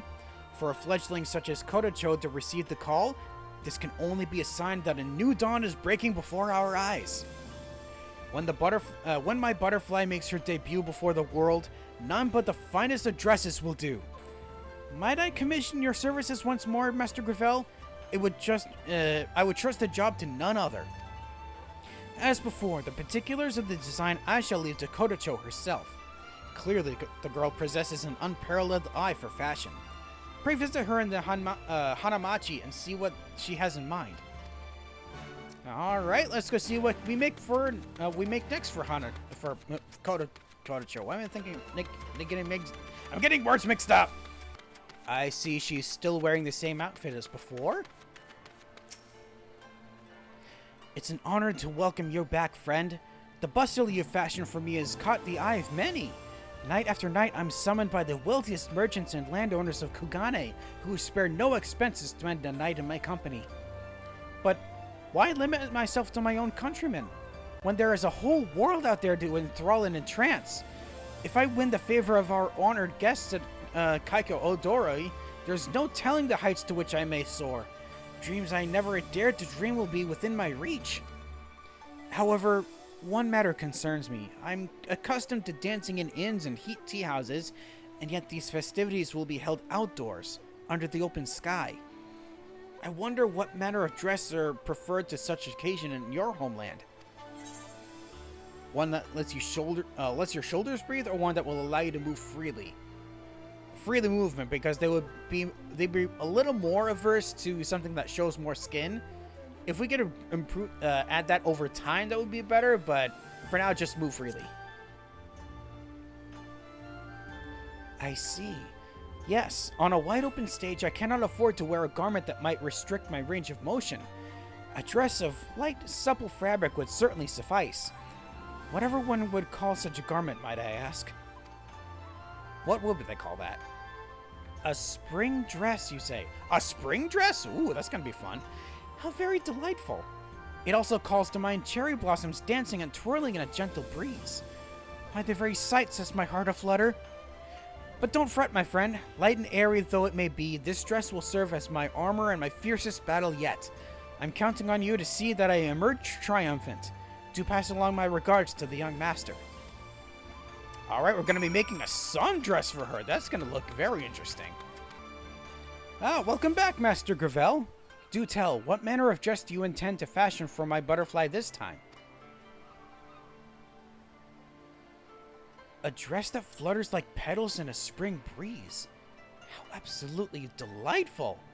I can only begin to envision what you have in mind, but surely it will evoke a sense of freedom and frolic entirely unlike our traditional kimono. Please begin your work with my blessing.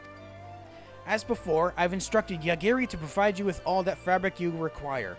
May the kami be with you, my friend. I can scarcely wait to see what wonders your needlework will work this time. Neither can I. Yagiri will provide you with all the material you may need. May the kami guide your hand. It might not. Let's see. Welcome back, honored guest. Say no more. The young master has told me everything.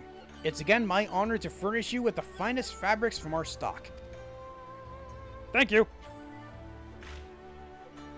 Thanks in no small part to your masterwork, Kodocho has become the darling of the flower district, and orders for Western fashions have been coming in night and day. The young master can be reserved in showing his emotions, but even he's finding it difficult to conceal his joy. Needless to say, we at Titania are honored to support your efforts in whatever humble manner we may. Should you lack for materials, you need but say the word. I should be all set. Here we go. Making a winsome spring dress.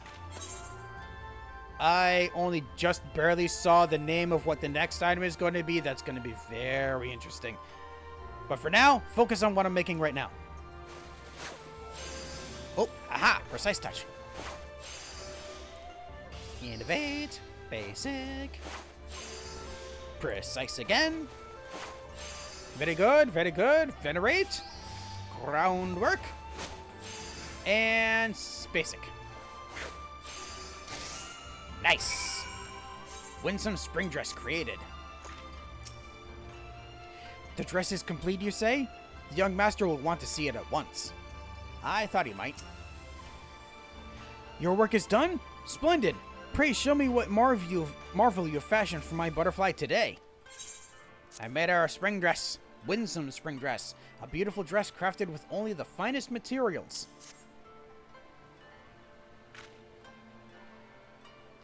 This is simply stunning, my friend. I knew you'd not let us down. That said, is the neckline not a touch low? No matter. We must summon Kodocho at once. Yagiri send a messenger to the Hanamachi. Okay, so we are doing it over time. It's going to be... The first one was modest. This next one is going to be showing a little more skin. And I saw the name of the next one. It's going to show even more skin than that. Young Master, Master Gavel, what say you? Ah, that looks cute.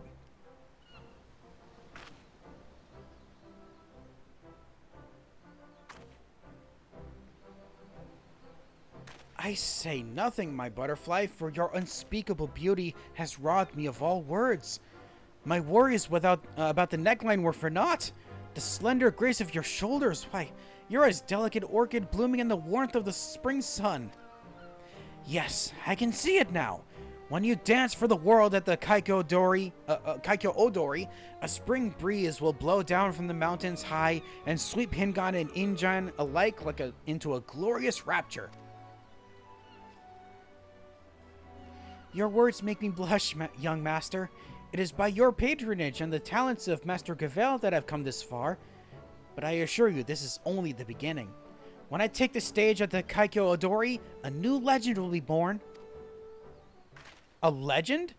I trust this means you'll not be tripping over your own 2 feet, as you did at yesterday's lesson, and the day before, or that for that matter. Uh-oh. You got a dance instructor who's mad. Forgive me, Kodotsuru, I meant no disrespect. I know your dancing ability far exceeds my own, but must you be so cruel about it? I speak only the truth. A truth that all can see. All save this 2-Koban rag merchant and the amateur aesthetist who waste their coin on a clumsy child who hides her shameful lack of all skill in gaudy, uncultured garb. Why, I may be a child, but my skill at dance may yet be lacking, dance may be lacking. But I'm training as hard as any in the Flower District. I'm winning hearts with each passing day. Every night, new customers flock to see me. New customers? I ask you this, my clumsy little caterpillar. How many of them come back? Your curiosity, an oddity, and a little more. One night with you and your outlandish dresses, and they have had their fill for a lifetime.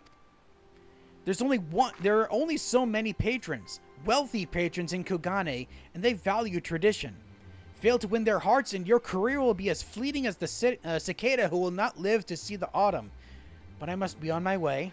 My customers are calling. Okay, B. That was Kototsuru, the most senior and celebrated of all the Geiko.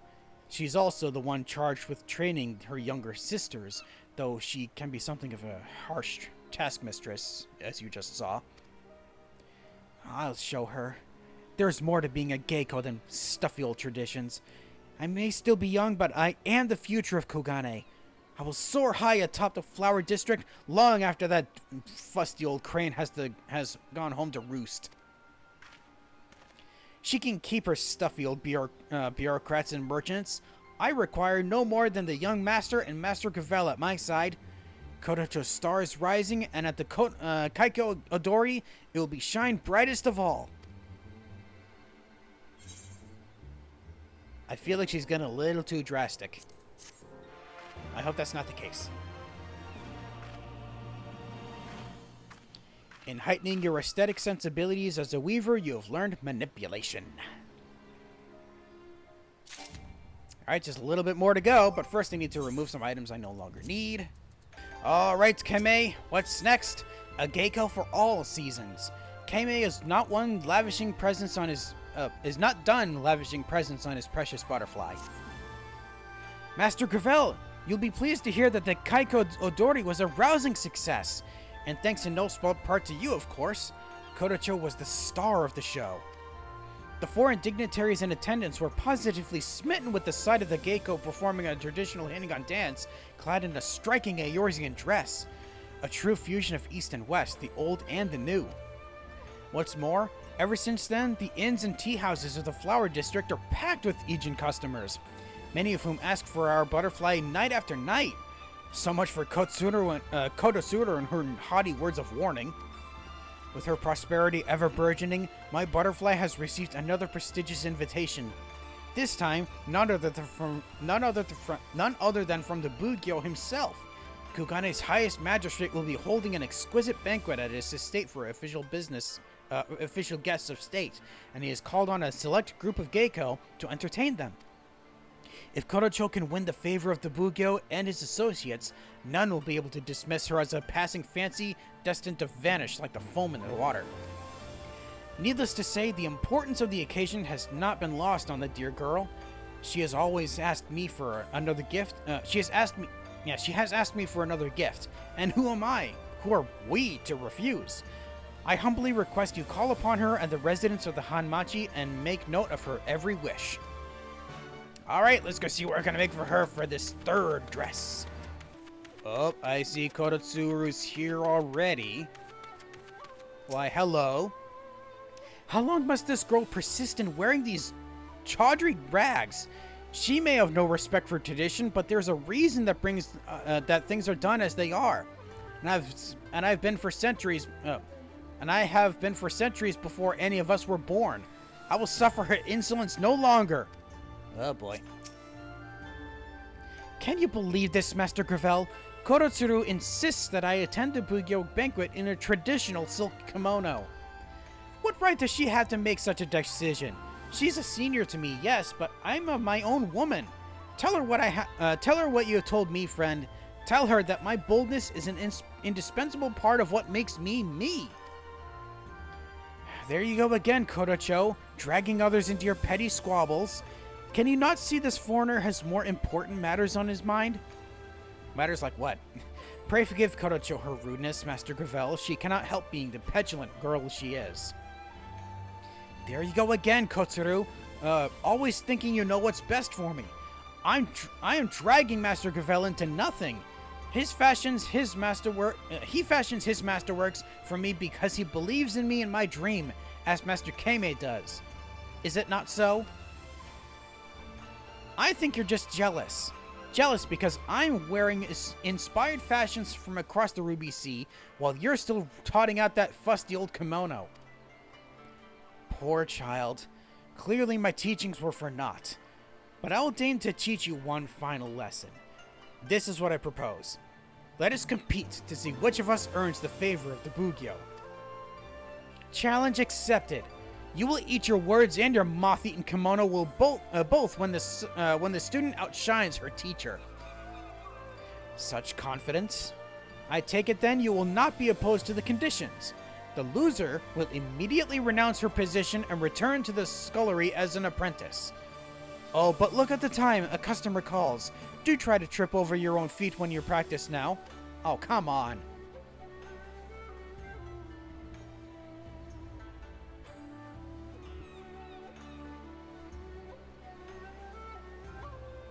Ah, finally! I swear when Kotsuru stands behind me, the air is so stuffy with musty old tradition, I can scarcely breathe. But a new wind blows in Kugane, and bold youth and individuality will win the day. I will see to this. And you'll help me, yes? I would have you fashion me the most eye-catching dress imaginable. Something that will make that old hag shrink from the mere sight. Mayhaps something like... but what was it the dignitary spoke of? The piece favored by his favorite dancing girl. A Navtharian bustier, was it? Well, whatever it's called, that's precisely what I want. You'll make it for us. You'll make it for me, yes? In my favorite color, of course? A bright green bustier. Interesting. Tell the young master that this is truly a life and death battle for this butterfly, and we can afford to spare no expense. And now I must return to my lessons. I'm counting on you, Master Gravel. Okay, I hope this is gonna go well.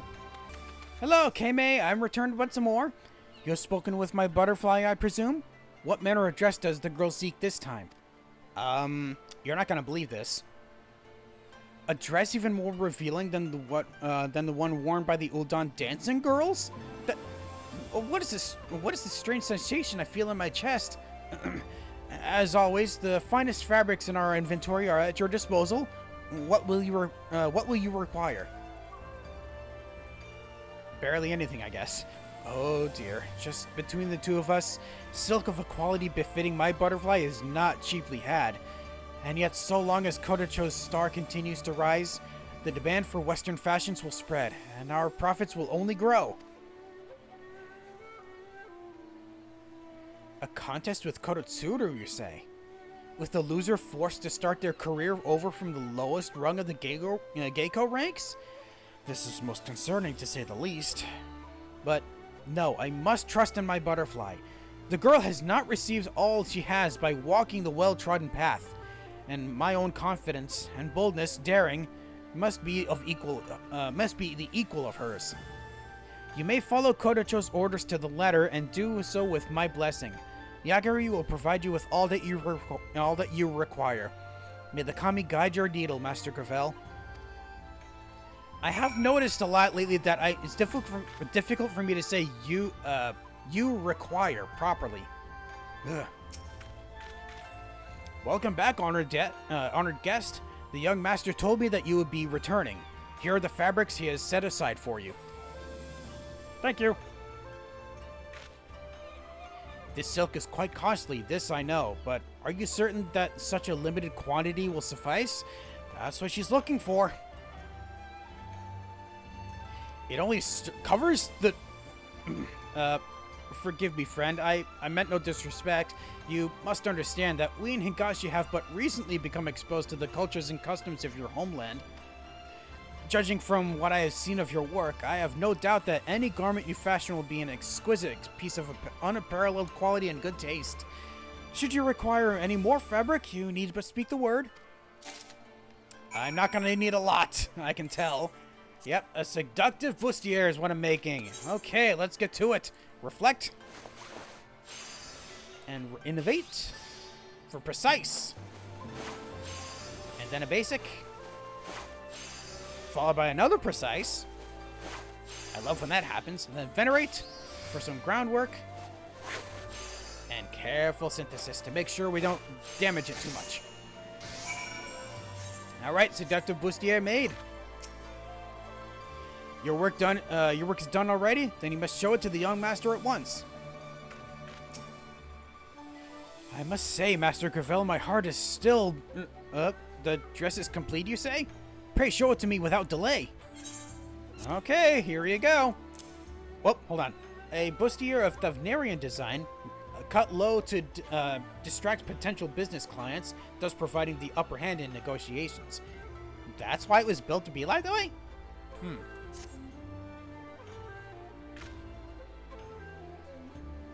It's lovely, my friend, but where's the rest of it? But it's just as I envisioned it. We simply must have my butterfly try it on at once. Kodocho! Kodocho!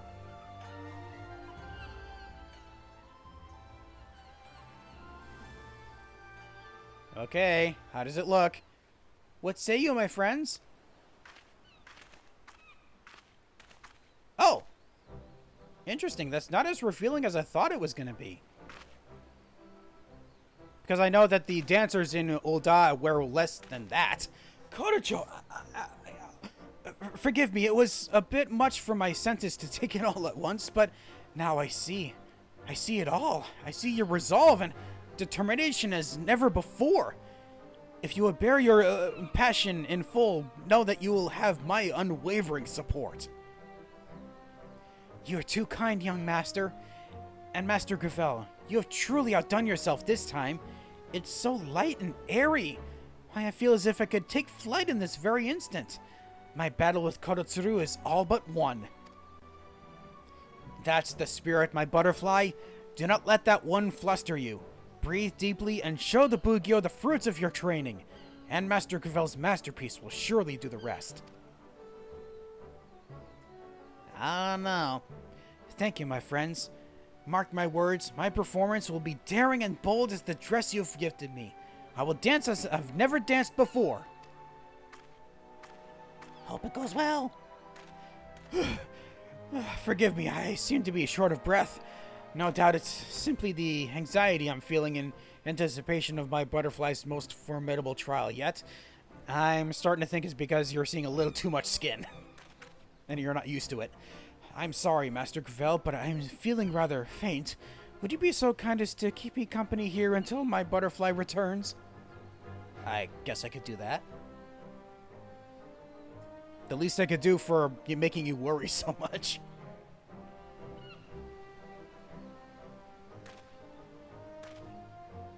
Alright, what's got you twisted? Thank you for the company, my friend. I would surely have passed out hours ago were not for you at my side. But whatever is keeping Kodocho? Surely the banquet is long over by now. Could it be that... No, my butterfly was triumphant, I'm sure of it. I can't stand the anticipation no more. Let us split up and find the girlfriend. I'll make for the Bugyo's estate. Might you search the piers? I've known Kodocho to look over the ocean there when she wants to clear her mind. Well, if you know where she's going to be, why don't you go with me and go find her? Whatever is keeping the girl.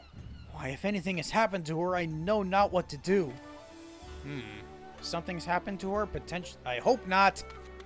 Oh, there you are. Okay, you're still in your dress. So at least nothing's wrong with that, but why the forlorn look?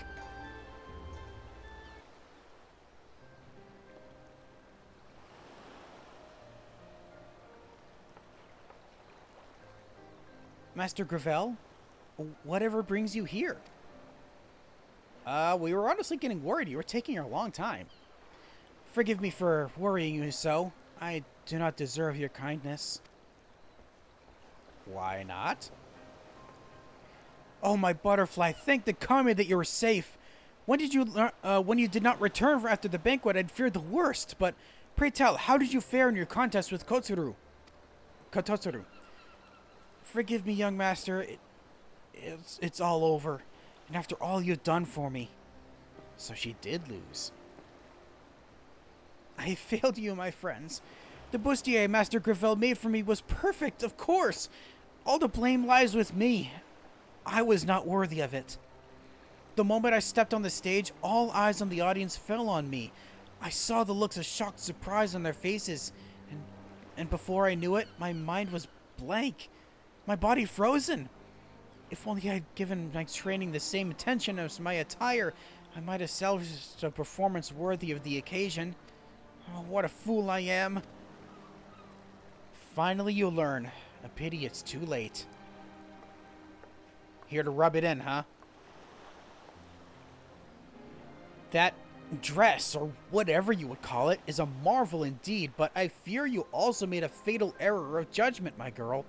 The honored guests of the Bugyo, nearly to a man, hailed from, The honored guests of the Bugyo, nearly to a man, hailed from Razat Han. The sight of a scantily clad dancing girl is nothing new to them. They may have been amused to see the fashions of their homeland on display here in Kugane, but make no mistake, that was not what brought them here. They came to our shores to feast their eyes and ears on traditional Hingan song and dance. Yes, the tradition that you were so quick to scorn. But worry not. You'll have plenty of time to learn to appreciate it on your second apprenticeship. Watch closely and have the humility to learn from those around you, and mayhap you'll claim your position in your own merits. I, for one, would welcome that day.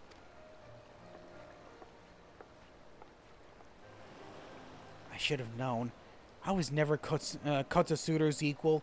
She sees clearly all that I was blind to. The truth of my clients, the trends in fashion, even of myself. For all of her harsh words, she was only looking out for me, doing all she could to teach me the ways of the world. And yet, I responded with the insolence and impudence of a child. Even still, she never gave up on me. Not even today. I will not forget the lessons I've learned. I'll carry them in my heart all the times as I start over from where I began, that one day I might spread my wings and fly once more. Master Keimei, after all you've done for me, in the end I brought nothing but shame to you and your family's business, but I will not ask for your forgiveness. No, for I must show my deeds that I'm truly deserving of it. I promise that my flower will bloom once more. You will wait until that day, yes? Oh, but of course, my sweet butterfly. To see you pursue your dreams with such single-minded devotion, the shackles of custom and tradition be damned. It has filled me with a new sense of purpose. Perhaps your rise was too swift, too striking for the staid, uncultured masses. But this I know. Stay true to yourself and devote yourself to your training, and your era will come. It's but a matter of time. Thank you, my friends. And now, I must return to my quarters and gather my belongings. Farewell, young master. Master Gravel. Till we meet again.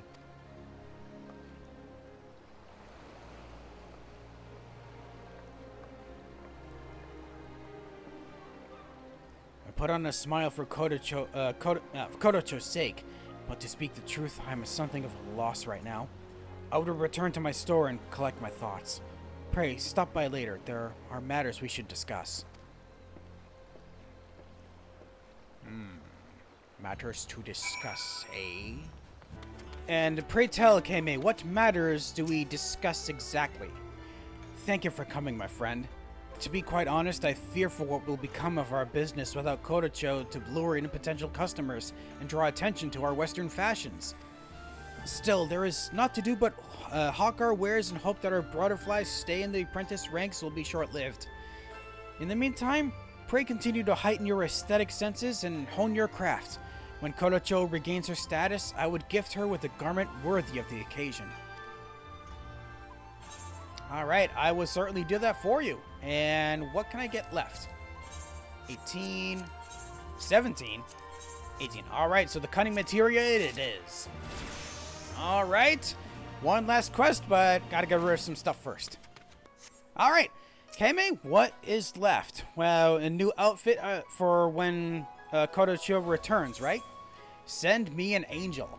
The flighty behavior of his precious butterfly weighs heavy on Keimei's heart. Master Gravel, I have the most wonderful news. Our butterfly is a geisha once more. They say Kodocho devoted herself to even the most mental of her tasks with such diligence that she quickly won over even the strictest of her seniors. She'll make her triumphant return at the Kogane Dori, the greatest spectacle in our fair city, where veteran geisha and fledgling maiko alike take the stage to a vivid display of all the cultural riches the Hanamachi has to offer.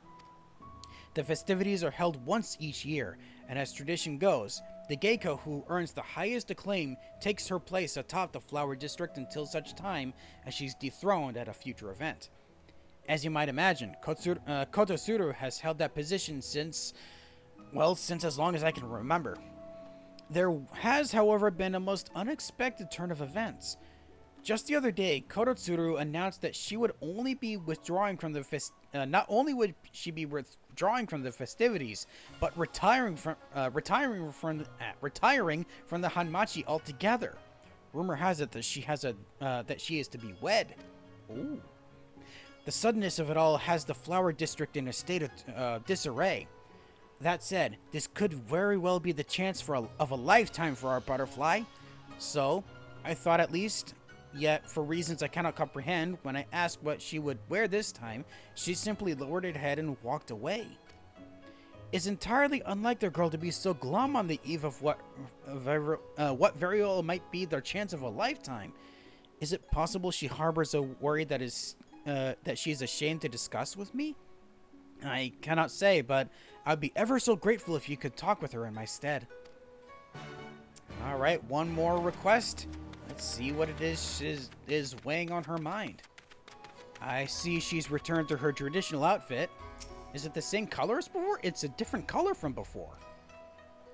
Oh, Master Cavell, have you come to congratulate me on my promotion? You're always so kind. Sadly, I'm afraid I'm not much in the mood for celebration. Thank you, friend, but you've heard the news, yes? Kototsuru is leaving the Hanamachi, never to return. However can this be? It embarrasses me to say this, but were it not for Kototsuru, I might not be the geiko I am today. As a child, I saw her twirl across the stage of the Kugane Odori, and it moved me so as nothing as nothing I've seen before. In that instant, I knew I would give anything to dance beside her one day. At the Bugio's banquet, my dream was finally realized. In the end, my performance was not worthy of sharing the same stage, and yet still deep down the little girl inside me was giddy as could be. This is what sustained me as I scrubbed the floors and folded the kimono of girls' years, my junior, knowing that if I did what was asked of me, the day would come that I would once more stand next to the one who taught me everything, and this time prove my true worth. But now that day will never come, and so I have told the young master I will have need of his gifts no longer. To take to the stage with this empty heart would only bring shame to him and to the Flower District itself. You have been most kind to me, but I would be alone with my thoughts for a while. Tell Master Keimei I'm sorry. This is going to be very interesting going forward. I know not what path I will walk from here, but I would be alone with my thoughts for a while. Pray forgive me. Okay, let's go see how Keimei takes this. Alright, Keimei, I'm back once more. Oh, thank the Kami you return. You've spoken with my butterfly, yes? What is it that pains her?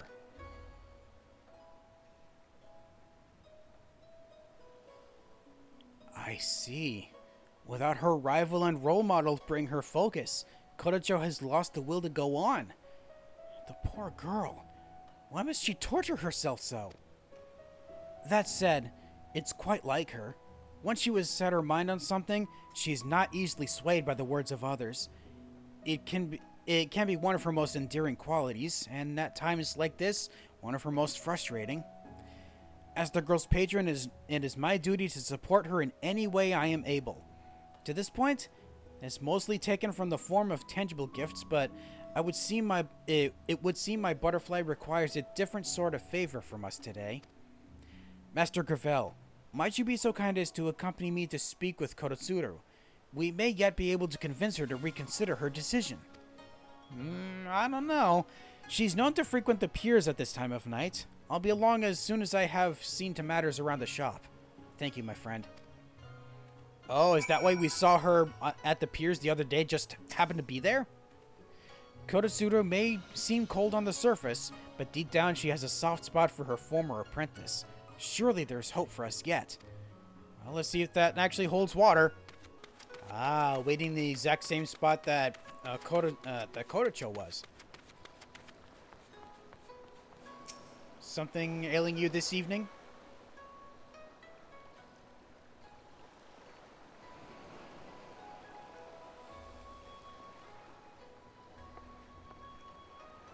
Well, if it isn't the adventurer that fool child is always imposing on, whatever brings you here.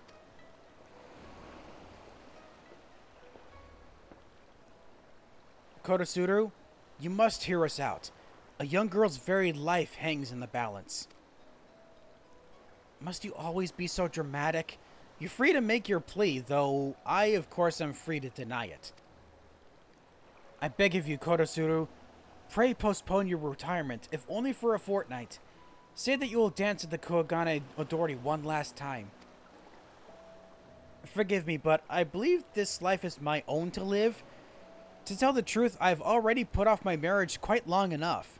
Though I'm getting no younger, I could not very well leave the Hanamachi without knowing I had a worthy successor, one who would lead the flower district for years to come.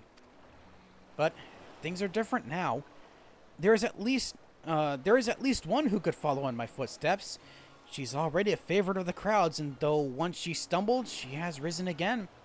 With newfound humility to temper her passion, I would step aside and let her take center stage. Meanwhile, the girl of whom you speak is saying that she may never dance again. This is why we have come to you, Kodotsuru. You must help us save our butterfly.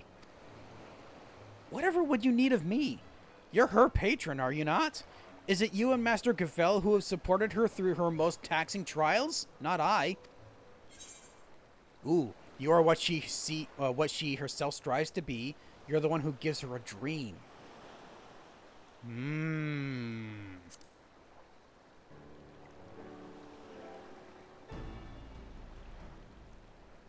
It is true that we have spared no effort to help the girl realize her dream, but were it not for you, Kodotsuru, that dream would never have been born.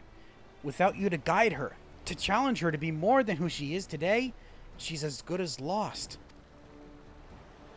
One last chance to share the stage with her idol, to prove herself worthy. This is all my butterfly wants, and if she's deprived of it, it'll haunt her for the rest of her days. I beg of you, Kotsuru, do not abandon the child in her moment of need. You would propose another contest? Be forewarned that I would not take the challenge lightly. If I were to defeat her again, who is to say that she would not flee the Hanamachi with her tail between her legs? If that is how it goes, it would only show that she is not ready to carry on your legacy after all. If it is the case, it is better you learn now rather than later, no? Indeed. Harsher words than I would expect to hear from you, Keimei, and yet there is truth in them. Very well, I'll acquiesce to your request. You'll see me on the stage at the Kogane Dori on one condition. Kodocho and I will don the same dress and dance the same dance, a dance of my choosing. We shall perform the ancient dance that came to Hingashi from Doma in days long past, the Tenyo no Mai. And funnily enough, because of anime, I know Mai means dance. The dance of an angel lured down from her sequestered home in the sky.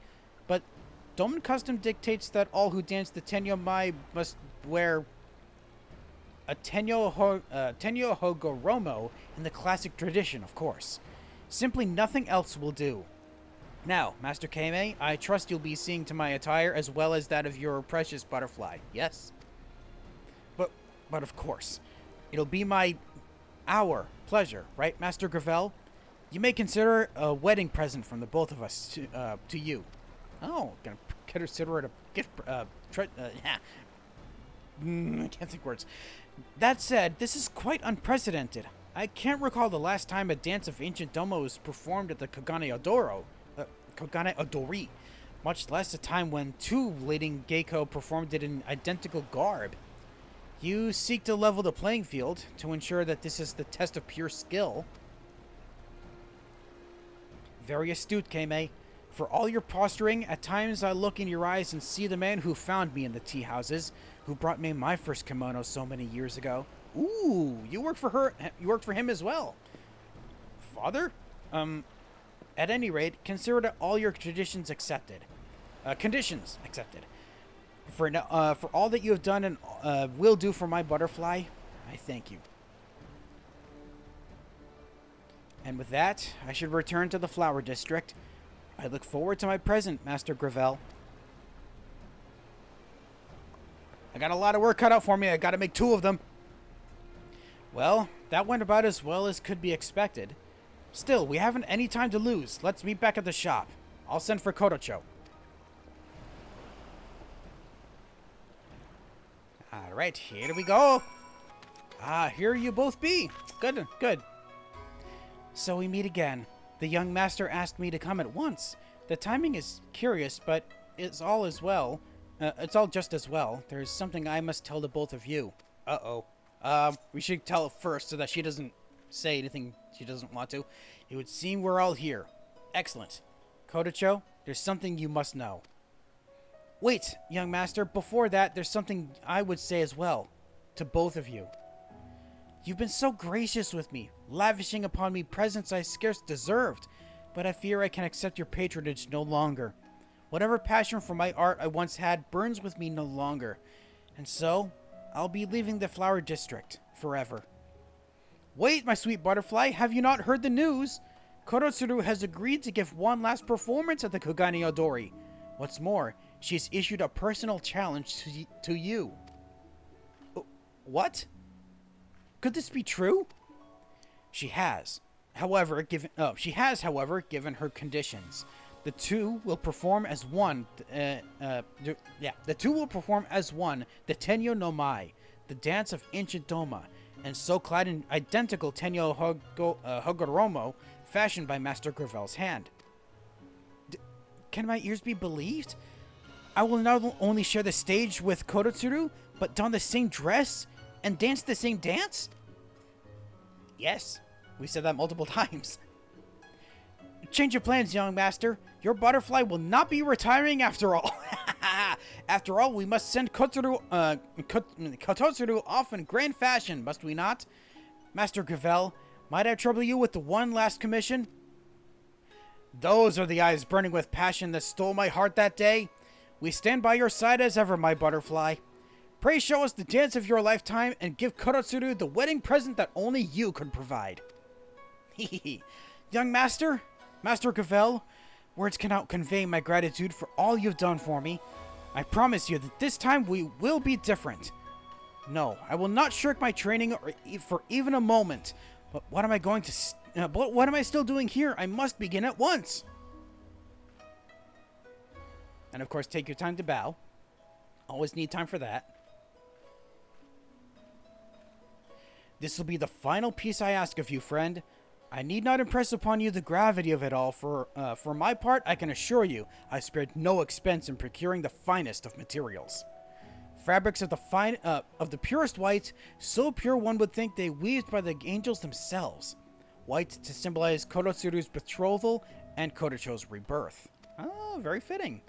A traditional garment of the East. It will doubtless be unlike any dress you've fashioned before, but I trust in your talent and all you have learned since coming here to Kugane. I'm most looking forward to seeing your Hagoromo. Alright, here we go! Hagoromo time!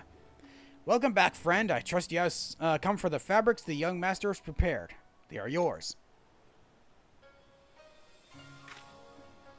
The Tenyo no Mai was as Doman legend has it, was first danced to entice an angel down from a castle in the sky in which she had sequestered herself. It is a dance with a storied history. It's not surprising to Kototsuru, with her deep appreciation for tradition, would make such a choice. And yet, to my knowledge, it's rarely performed by two dancers in tandem. Doubtless Kototsuru is looking to give the audience at her final Kugane Odori the show of their lives. It would seem that the veteran has high hopes for Kotocho as well. I got the names mixed up, I'm so sorry.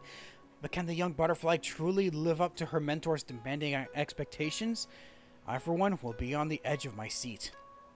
As will I once I'm done completing this dress. A Tenyo Hagoromo. Here we go. Same as before, same as all the other 1900 times I've been doing this. Basic, standard, Advanced. No precise for this one. That's unfortunate. By God's blessing. Points back. The Venerate. Groundwork. And careful. Oh, not enough time. And basic. I have now created the perfect dress. Oh. That makes a lot of sense. I need to make 2 of them. And they both need to be high quality. Okay, I can do this again.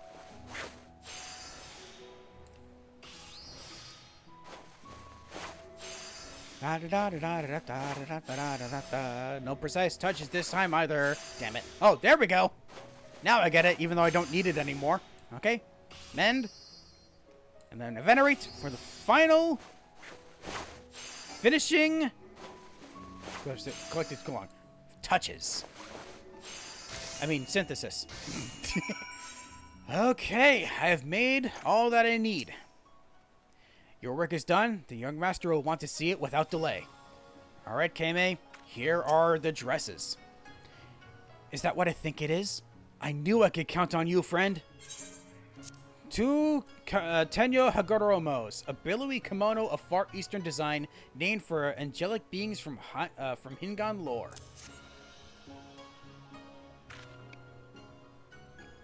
Excellent. I would not spoil the moment by looking upon them here and now. No, I will deliver the dresses to the Hanmachi at once. Hana-machi. Getting names mixed up all over the place. You have my most sincere gratitude for all you have done for us. Pray do not miss the festivities. I'm quite certain it will be a spectacle for the ages. Looking forward to how it looks. Good, we actually get to oh, he's here as well. I'm seeing a lot of people I recognize. Ah, there you are, Master Gravel. Kodocho and Kodotsuru are set to take the stage at any moment now.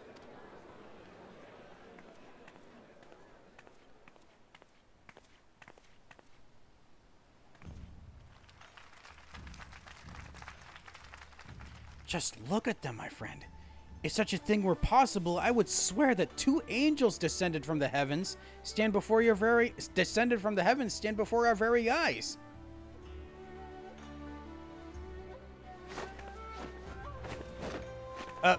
Wait. I don't think... Is that a traditional dance? It seems like fighting moves. Every glance, every movement in perfect unison. It's as if the 2 of them breathe as one. It is still our mortal world we live in? Pray pinch me, friend, that I might be certain I have not been spirited away to a land of dream and fancy. Do I actually have to pinch you? On second thought, stay your hand. For even if we are trapped in a fantasy, never to return whence we came, if I could watch these 2 for all eternity, I would gladly accept such a fate.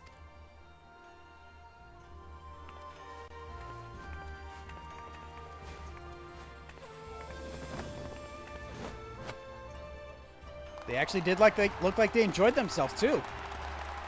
That's just a plus.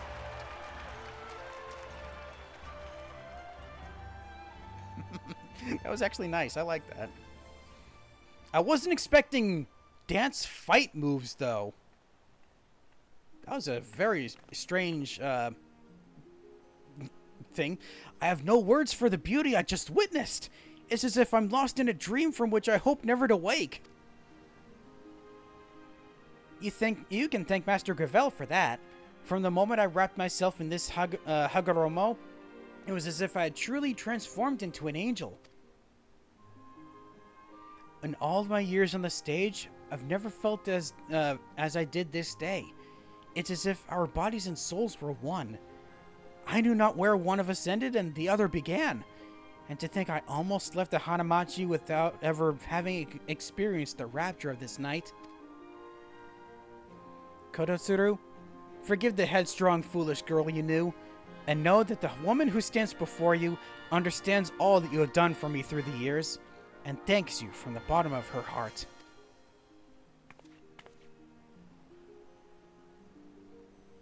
It would appear our contest has ended in a draw, but I would have it no other way. Once I dreamed of the day when I would have surpassed you, but today, a new dream is born inside me.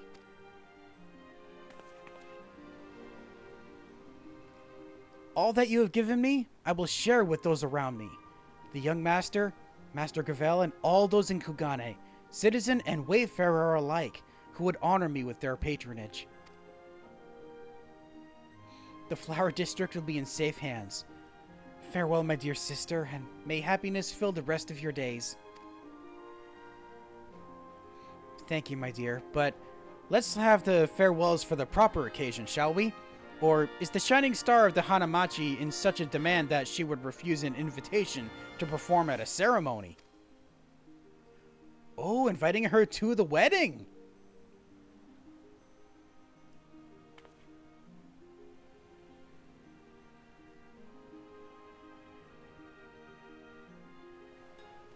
Whew, that was a lot. We're all set? Master Gavel, you truly outdid yourself this time. I have not the words to convey the full depths of my gratitude. With Kototsuru's retirement, the changing of the guard is complete. Kotocho will resume her place atop the ranks of the Geiko, where she will lead the Flower District into a new era. Great changes are coming, no doubt, but I'm confident my butterfly is up to the task. After that ethereal performance, word has it all in the Hanamachi feel the same. I spoke with the girl just before you came. She says that henceforth she intends to perform in both the Eorzean dresses you fashioned for her and the traditional kimono handed down to her by Kototsuru. In this way, she says, she would usher the Flower District into the future, while taking care never to lose sight of the tradition of the past. Oh, how the girl has grown. Oh, my apologies, it's unlike me to get so emotional. And this, I do believe, marks the most successful conclusion to our contract. Thank you, my friend, and rest assured that my butterfly will see that your sublime fashions do not go to waste. I do hope that your sojourn in Kugane has been a fruitful one. After all, mayhap your countrymen in Eorzea might take interest in handgun fashions, as we have taken an interest in yours. But forgive me, this is but a humble suggestion. Till our paths cross again, safe travels, my friend. Quest complete. And, to my knowledge, unless there's something here that I clearly don't know, that marks the end of all of the crafter quests. At least the lowest level is 60 to 70. I don't know if there's any more than that. Genuinely, I don't know. That was quite a lot. Also, yeah, that was quite a lot that I've done today. That was today alone. Holy crap. My voice is getting terrible at this point. It's getting too hoarse for me to say anything else. Okay. On that note, I think this is it for me for the rest of today. Yeah, this is definitely it. So, thank you all so much for joining me on these adventures to finally complete all these crafter quests over these videos. I guess past videos, technically, at this point. I hope you all have a good night, and please don't make me or ask me to do a bunch of video recordings all in one day ever again. This was too much for me. I should have done this over time. Until next time, everyone. Good night.